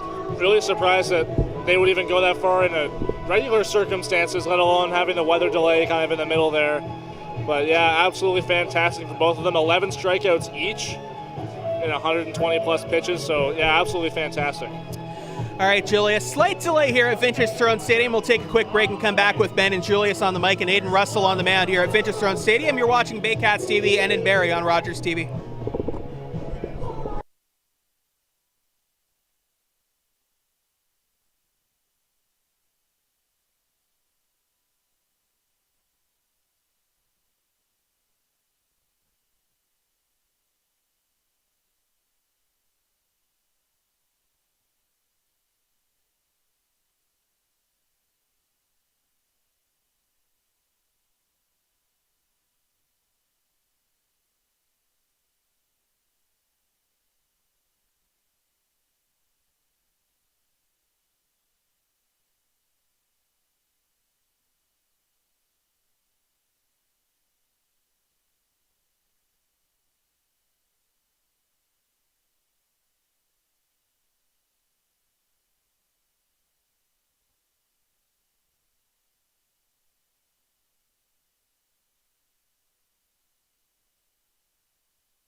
Welcome back. Patrick Melbourne here with you at Vintage Throne Stadium. Julius and Ben back in a moment. Underway now in Guelph in the out-of-town scoreboard. Kitchener and Guelph tied at 0 as they get started there. And I wanted to get your guys' opinions on some other news we got recently in the IBL. We got a name for the Chatham-Kent team that is coming to the IBL next season. They're going to be called the Chatham-Kent Barnstormers, and they've got some cool classic looking logos. You can see them right there. Julius and Ben. Pretty cool name, eh, Julius? Yeah, absolutely. This is the first I'm hearing of it. I'm pretty excited, actually. Ben, do you like the name Chatham-Kent Barnstormers? Yeah, I thought it was pretty good. It's kind of a throwback vibe to it, I suppose, and the logo is really cool too. I like the lettering. Kind of looks a little bit like the Cleveland Guardians sort of lettering there with the font. I don't know why, it just sort of reminded me of that, and color scheme looks really good too. Well, I've been talking to members of their media team throughout the year. They've been invited to come on and talk about it at some point this year if they're down in the Barrie area or perhaps with us with Baycats Radio on the road. Would love to hear from them, and we're looking forward to having them as a competitor next season. Just as an update here at Vintage Throne Stadium, they have apparently finished with the dirt at home plate and are now getting going with the dirt on the pitcher's mound, which means Aiden Russell's been standing out there without having thrown a pitch for upwards of 5, maybe closer to 10 minutes now. And Julius, if you come in from the bullpen expecting to throw normally and you get faced with a situation like this, it can throw you off, right? No, absolutely not. I mean, like, it's not as routine as a starting pitcher would be, but, you know, the more time in between, you know, you're throwing, your arm's not gaining any, you're letting your arm get cold, right? So it's not helping you any. Now Aiden Russell's starting to get some throws on the mound, but, you know, the longer you wait, the more of detriment you're doing to yourself. Looks like our little delay there, whether it was officially a delay or not, I don't think it was officially, but either way, it is done now. Aiden Russell with his practice pitches as he gets ready to go as the next Baycats pitcher in this game. Left-hander number 62, Aiden Russell. Voice of Rob Daniels, and now let's hear the voice of Ben Davy. All right, thank you, Patrick. As we head to the top of the 8th inning, London up by a run. Aiden Russell, the left-hander who has been brought into a lot of games, a lot of close games because he is so reliable, was outstanding for the Baycats in the 2022 campaign. This year, Russell comes in with an 0-1 record, but an ERA of 3.60, and again has been extremely reliable as a left-hander for Josh Matlow this season.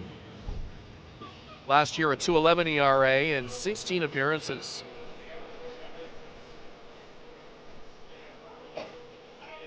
Starlin Rodriguez comes up, and we are just about ready for the 8th inning. London, right fielder number 7, Starlin Joseph. Starlin Joseph, the right fielder today, has reached base twice and scored a run in the 3rd inning. Drove in a couple as well. He has been a big factor in this 4-3 London lead. First pitch from Russell is outside.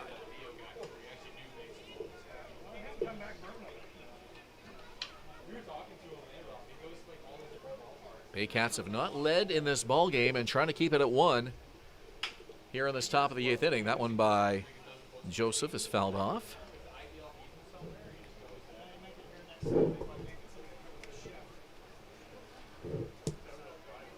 Joseph had 16 RBIs coming into the game, give him 18 now with 2 today to lead the London Majors. 24-year-old Dominican from San Pedro de Macorís. Second-year IBL player. That one's inside, 2-1. Brendan Hillier looks like to be the next man up in the Barrie bullpen. He's starting to throw. Pitch from Russell, and it's fouled over the screen and above our heads. Right off the roof, it might roll back down. Get ready. Nope. I guess that one went over. Sometimes they roll back down. That one made its way over.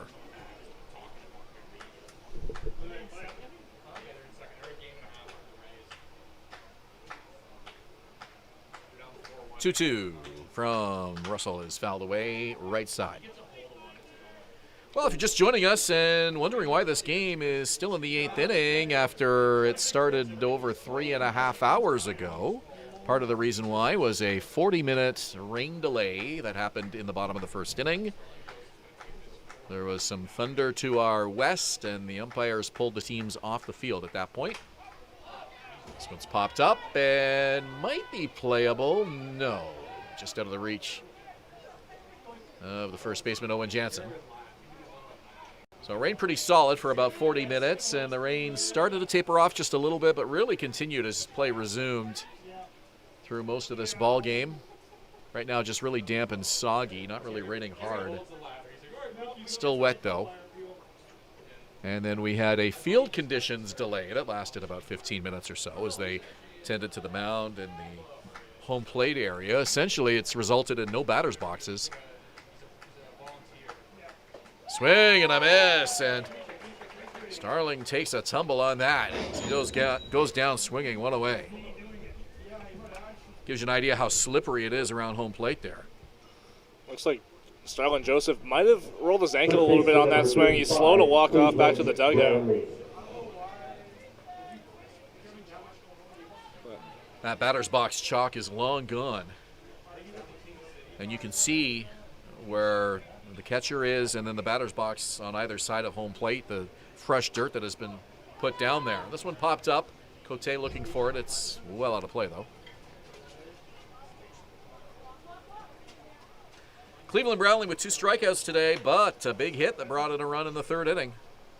He was thrown out trying to stretch it to 2. Cleveland's a big man, but he gets around those bases pretty quick. He's got those long legs. This one's fouled off to the right side.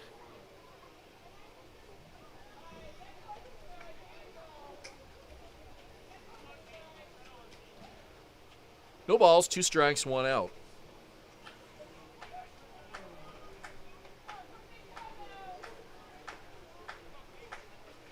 So the Majors facing their second left-hander of the day, Aiden Russell, following left-hander Frank Garces, who pitched well today, but is the pitcher of record here in this 4-3 deficit. Here's the pitch, and it's low for a ball, 1-2.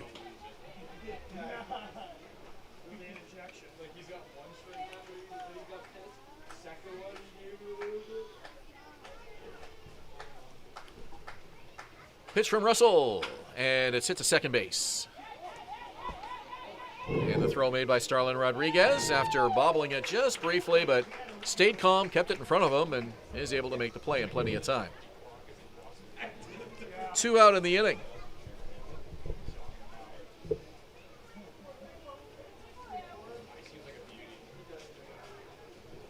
Catcher number 34, Chris Ruiz. Russell averaging about a strikeout an inning. And Chris Ruiz will bat with 2 outs here in the top of the 8th.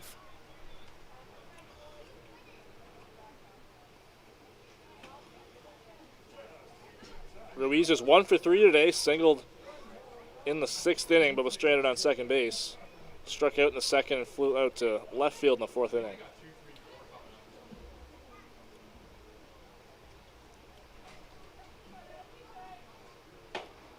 And that one is high, 2-0. Russell trying to get some rhythm going here after that delay. He had taken his warm-ups in the bullpen, came out ready to go, and then all of a sudden that delay as they had to tend to the field conditions here. And now he's behind 3-0. Some of the Baycats actually left the field during that delay. Avery Tuck needed to do some stretching. He had the Baycat athletic therapist out there helping him out. He was flat on his back doing some stretches in the outfield. And a fastball at 77 for a strike. 3-1. Ruiz taking all the way. Last thing you want is to tighten up when you're out there for a long period of time, especially if the ball's not, if the game's not being played. You're standing around for a long time. That can really throw you off. Popped up. Cote off with the mask. He'll have a chance around the screen. No. Bounces off the middle benches. And it's gloved by a Blue Jays fan on a bounce. That youngster will take a souvenir home.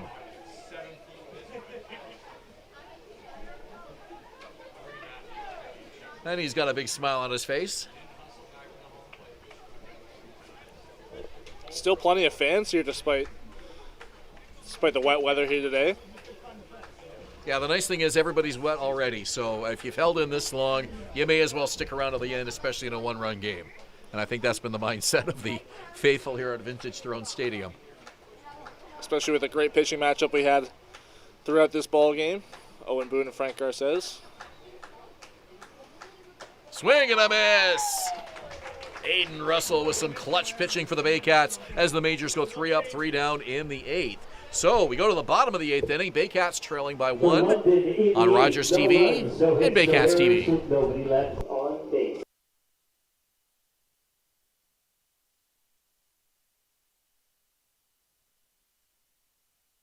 The Collingwood Brewery at 10 Sanford Fleming, producing delicious lagers, ales, and seltzers since 2014. The proud home of the Baycats Brew. Check out their retail shop and tap room, and select products at the LCBO, beer store, and grocery stores. Cheers, and go Baycats! VMF Sportswear, the official jersey provider of the Barrie Baycats. High-quality, pro-custom uniforms using only the best quality fabrics. Custom apparel, excellent customer service, and community support. VMF Sportswear, Canada's trusted sportswear brand. 2 out, runners lead. There they go. Here's the pitch. This one rocked to right field. Want to come to a Baycats game? Check out our tickets at barriebaycats.com. Score at least 2. Tuck is in to score. Real behind him. BarrieToday.com. Local news, weather, Baycat scores, and more. BarrieToday.com. Your community, your news.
Bottom of the 8th inning here at Vintage Throne Stadium. 4-3 Majors over the Baycats.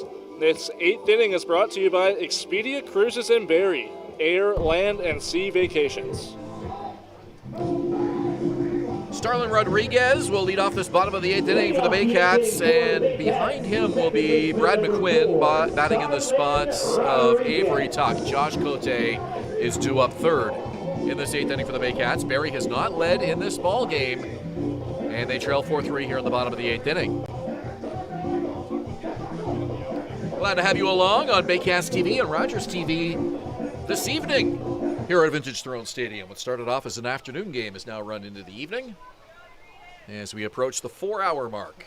And the first pitch is a called strike to Starlin Rodriguez. He thought that one was low and away. Braden Farrington back out for his second inning of work after a 1-2-3.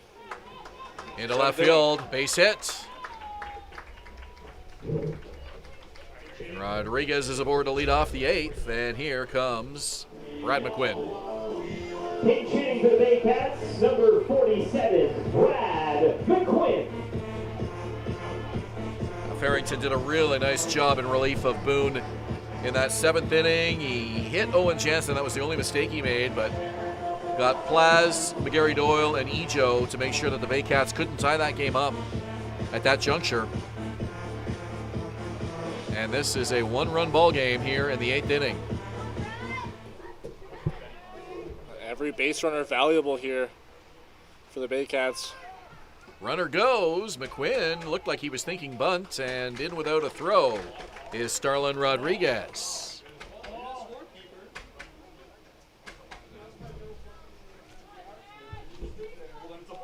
Starlin Rodriguez aggressive right off the hop here. It's a great jump there off of Farrington.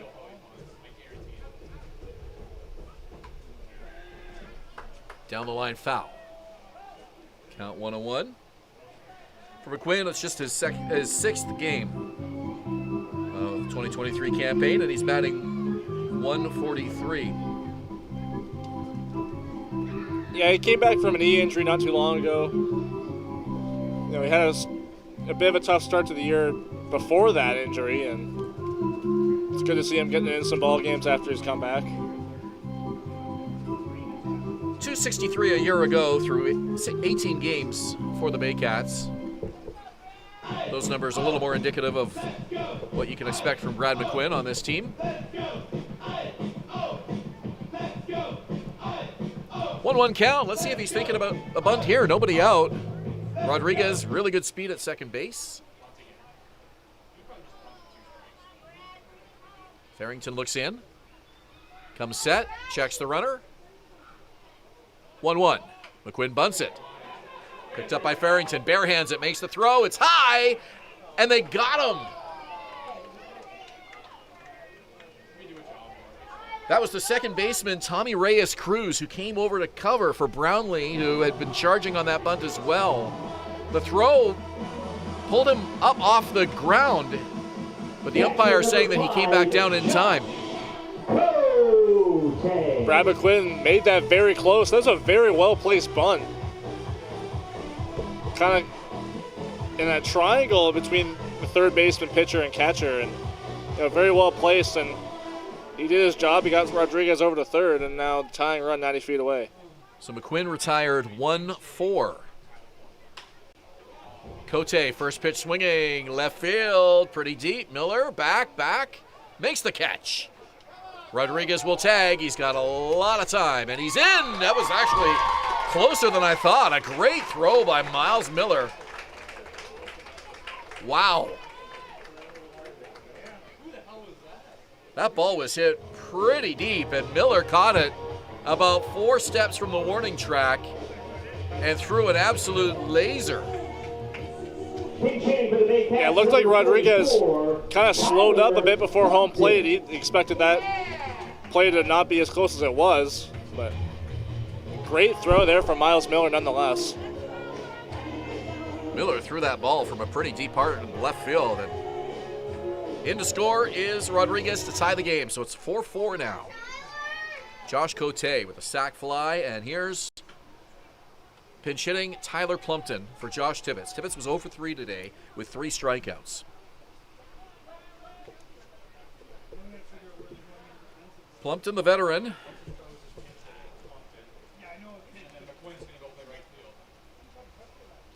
This is just his 5th game for the Baycats this season. Swings and misses. 1 ball, 1 strike.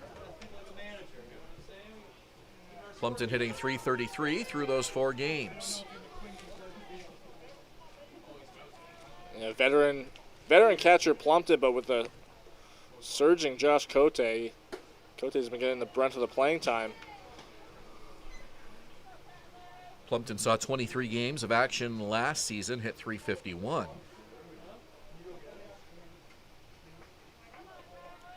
Cote was just breaking into the roster at that point. He played 6 games last year. Swing and a miss by Tyler Plumpton.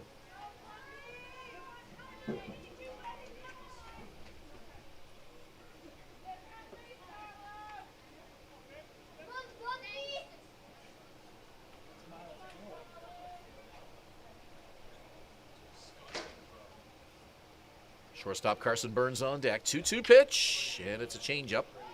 Just 60 miles per hour. And Plumpton fouls it away. Count holds 2-2.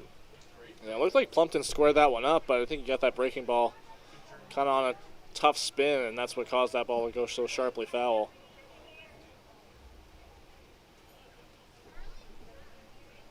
Braden Farrington to the belt. Nobody on. Count 2-2 with 2 away. Here's the pitch. And it's a ground ball to second base. Reyes-Cruz with a throw over in time for the out. But Baycats score an important run. The tying run on a sacrifice fly by Josh Cote to bring home Starlin Rodriguez. And we're tied at 4 as we go to the 9th inning. You're watching Baycats TV and Rogers TV in Barrie.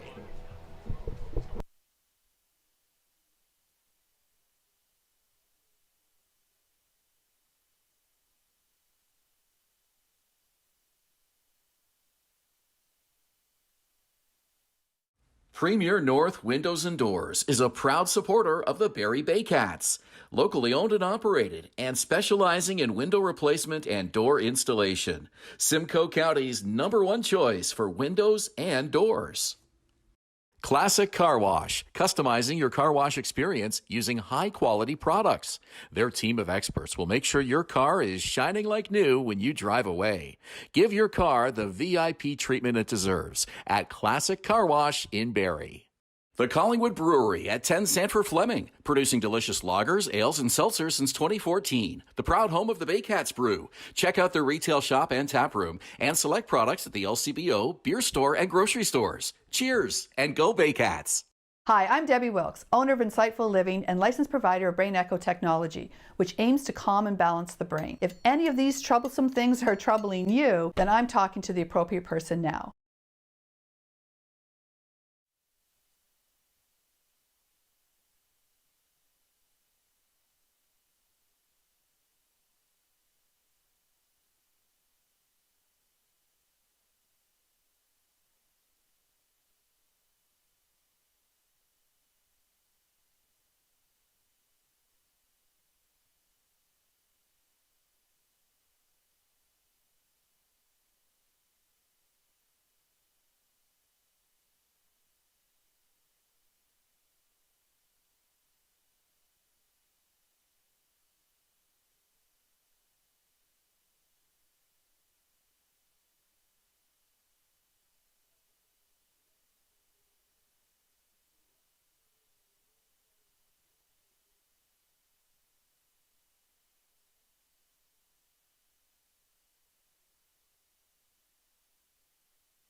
And we're back at Vintage Throne Stadium with Julius Hern. I'm Ben Davy. A very soggy ballpark here today, but good number of fans sticking in here for this 4-4 tie.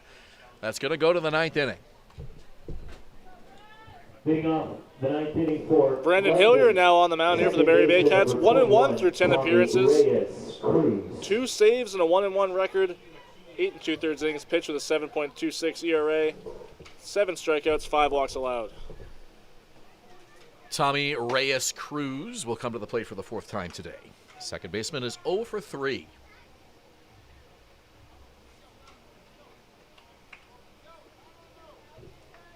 Brandon Hillier's pitch, a fastball at 86. And it's fouled away, 1-1.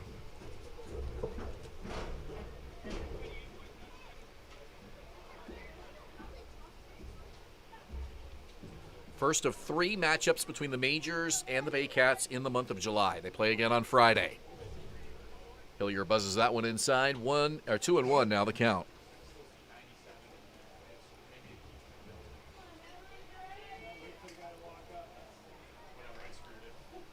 Pitch from Hillier. Swing and a miss. 2 balls, 2 strikes. As we saw in the previous half inning, Brad McQuinn now in right field as he pinched hit for Avery Tuck. Got a piece of it to stay alive at the plate. Nope, it was a drop third strike by the catcher. The tag is applied. Thought that might have glanced off his bat, but it didn't, and it's a strikeout for Tommy Reyes Cruz.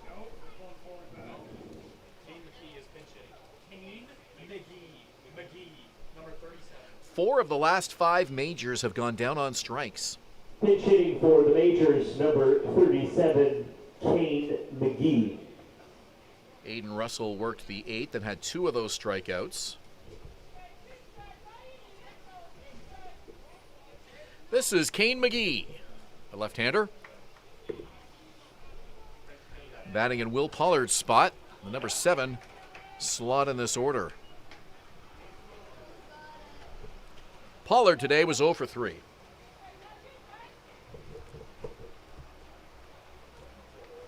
No action in either bullpen.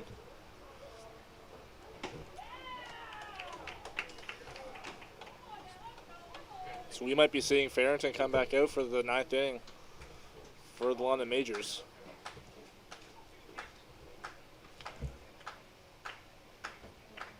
Did see Anthony Benitez warming up earlier, but hadn't been throwing for a while. Swing and a miss. 88 miles per hour, and McGee couldn't catch up. Back-to-back strikeouts for Brendan Hilliard. Third baseman, number 97, Robert Mackey. Robert Mackey 0 for 3 today, but he reached on an error in the 7th inning and scored what, at the time, was the go-ahead run for the Majors. Put them back on top by a score of 4-3. Came around to score on an important single by Keith Candell. After Mackey had reached base, got to second on a poor throw by Victor Plaz. Candell brought him in, and London led 4-3. Swing and a miss, and it's 1-1. Majors led 3-0 after 2.5 innings. Baycats have worked hard to get this back to a 4-4 tie here in the 9th.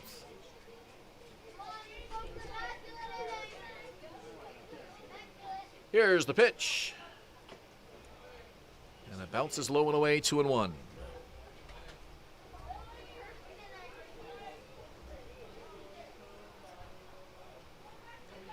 Keith Candell on back in the number 9 spot, but he's a dangerous hitter.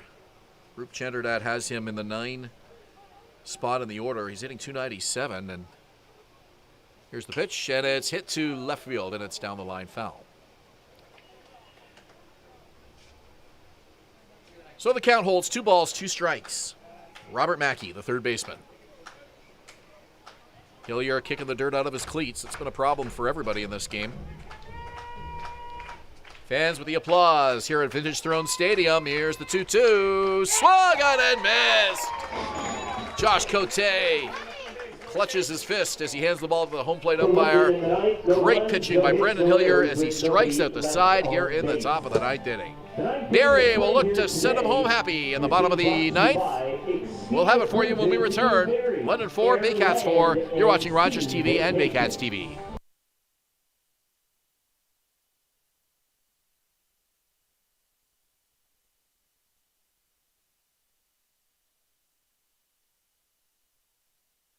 Danielle May Real Estate, supporting the Barrie Baycats and ready to help with all of your real estate questions. What is your home worth? Should you sell now or wait?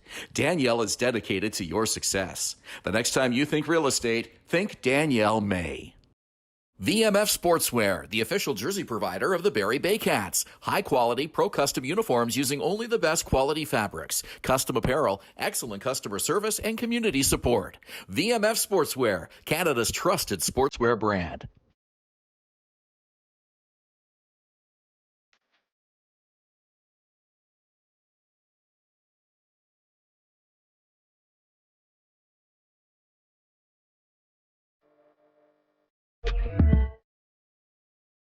BarrieToday.com. Local news, weather, Baycat scores, and more.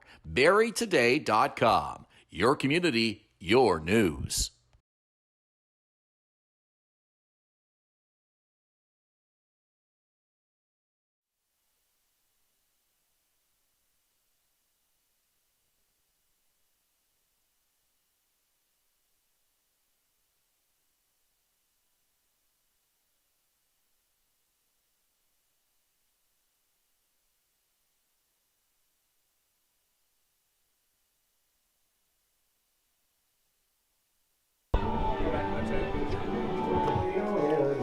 Bottom of the 9th here at Vintage Throne Stadium. The Baycats have a chance to walk it off here.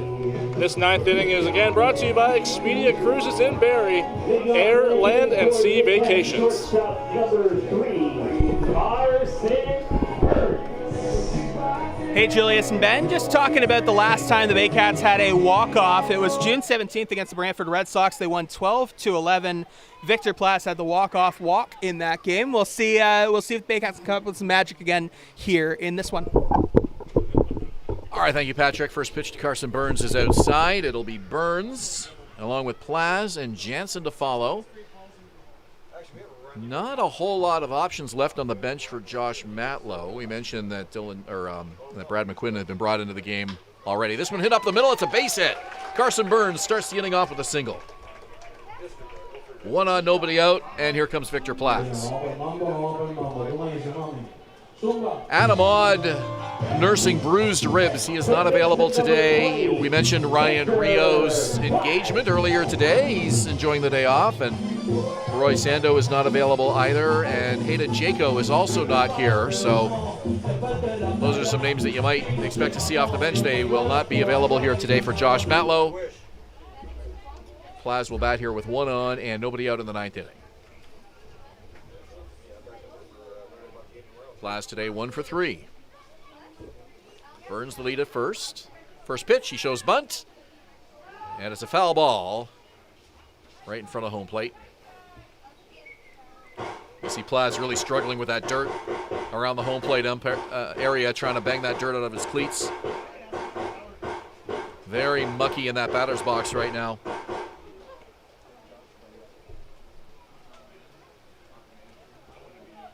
Anthony Benitez back warming in the London Majors bullpen. Burns 1 for 5 in stolen base attempts. Actually make that 2 for 6. He has a steal today as well. Shows bunt, and it's low and away, 1-1. With the lefty warming up, the lefty on deck for the Baycats. We were looking in the last inning who was available off the bench for the Baycats. James Anderson scratched from this one. The only other name we saw, Dom Maria. And the infielder's charging. It's bunted back to the mound. A little miscommunication there, but Farrington gets the throw over in time. Farrington hesitated, wasn't sure if his catcher was going to grab that one, and they ended up getting everything together on the same page. Farrington made the throw over, but the Baycats do what they needed to do, and that is get Carson Burns into scoring position.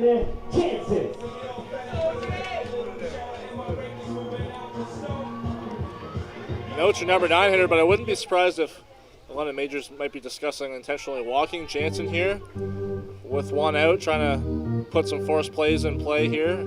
I know you're bringing up the top of the order, but it's an important discussion they might be having here.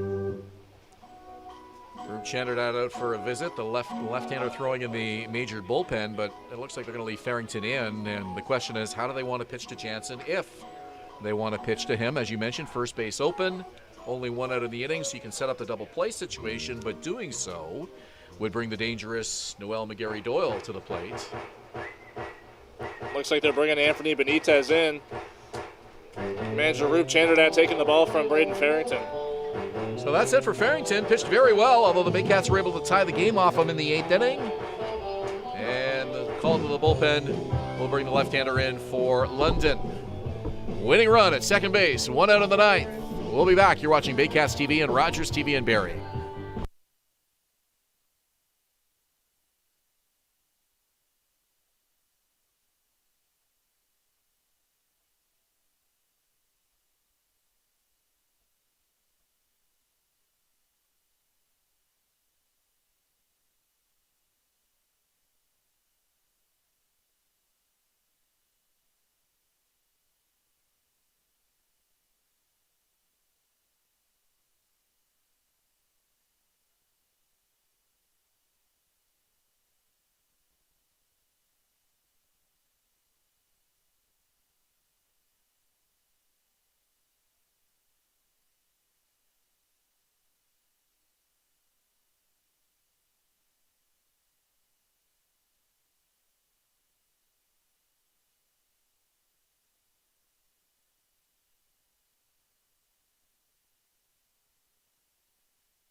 Back live at Vintage Throne Stadium in this 4-4 tie. Bottom of the 9th inning, Baycats with a winning run at second base. That's Carson Burns, who reached on a single, took second base on a bunt by Victor Plaz, and now Owen Jansen will come to the plate to face the left-hander, Anthony Benitez. And Benitez now making his third IBL appearance. Last pitch on July 2nd at Toronto. This year he's 0 for 2 with 11.73 ERA and 2 starts. This will be his first relief appearance. And he hits Owen Jansen in the leg with the first pitch. So that's puts 2 on. Not the worst situation because it sets up the double play, but now you got to face Noel McGarry Doyle, and he hit a 2-run home run earlier in this game. 95, Noel McGarry Doyle. We talked about the discussion of possibly intentionally walking Owen Jansen to put the force play, make the force play available for the majors, but I guess that does the same thing. Benitez made it as high as AAA in the Arizona Diamondbacks organization in 2017. Baycats trying to send what's left of this crowd home happy this afternoon. They've sat through 4 hours of baseball and a 4-4 tie here in the bottom of the ninth. Here's the first pitch, and Noel McGarry Doyle takes it for a called strike. Benitez, the big left-hander, gets the ball back and works quickly here as he comes set. 2 on, 1 out. Here's the pitch. And that's inside and low.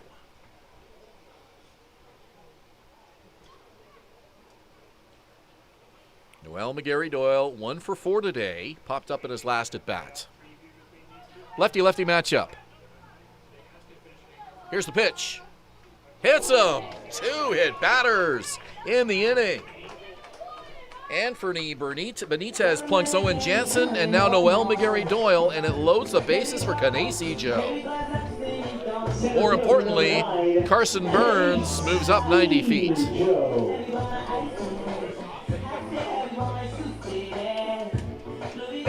And Canesi Joe can now win this game with a deep fly ball, only 1 out in the inning. And Roop Chanderdad out for another chat. And a winning run 90 feet away. You can't be taking any risks here. Game on the line. Nowhere to put Canesi Joe. Roop not only out for a chat, he's out with the hook. That will do it for Anthony Benitez today. Hitting 2 Baycats, and his day is done. So the majors go to the bullpen. Right-hander coming in. Bases loaded, 1 out. Bottom of the 9th inning. You're watching Baycats TV and Rogers TV in Barrie.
We're back at Vintage Throne Stadium in this 4-4 tie, and an unusual situation has developed. Anthony Benitez is back on the mound after he appeared to get the hook from Roop Chanderdat, but they even gave him warm-up pitches to get him back out there again.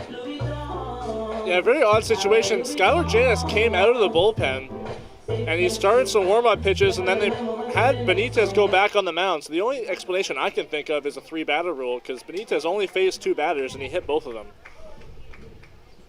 Well, we talked to a few people up here, and no one is aware of that 3-batter rule existing in the IBL. Unless we're wrong, we'll try to figure out why Benitez is back out there. But normal baseball, it's 1 batter. Normally 1 batter. You got to face 1 batter. In any event, it is Benitez with the bases loaded to face Canisijo. Here's the pitch, and it's outside.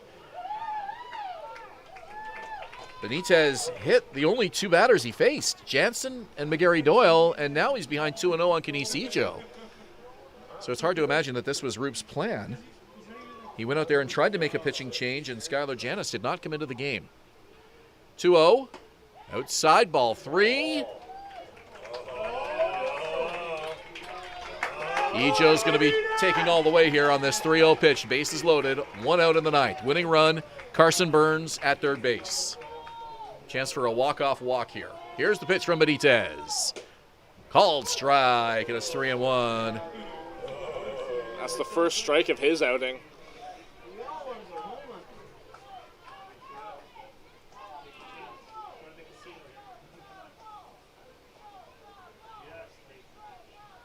(3-1) to Ijo. Ball 4, it's outside. Burns scores, and the Baycats win 5-4.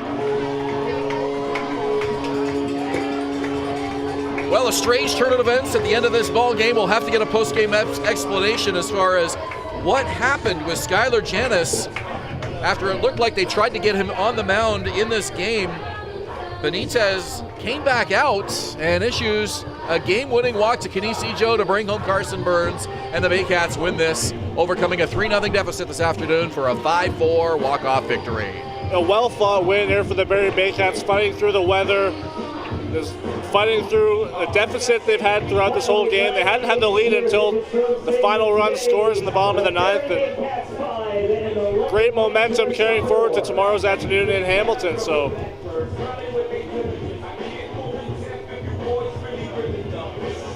we'll talk to you on Thursday night. For Julius Hern and Patrick Melbourne, I'm Ben Davy. Good night from Vintage Throne Stadium in Springwater.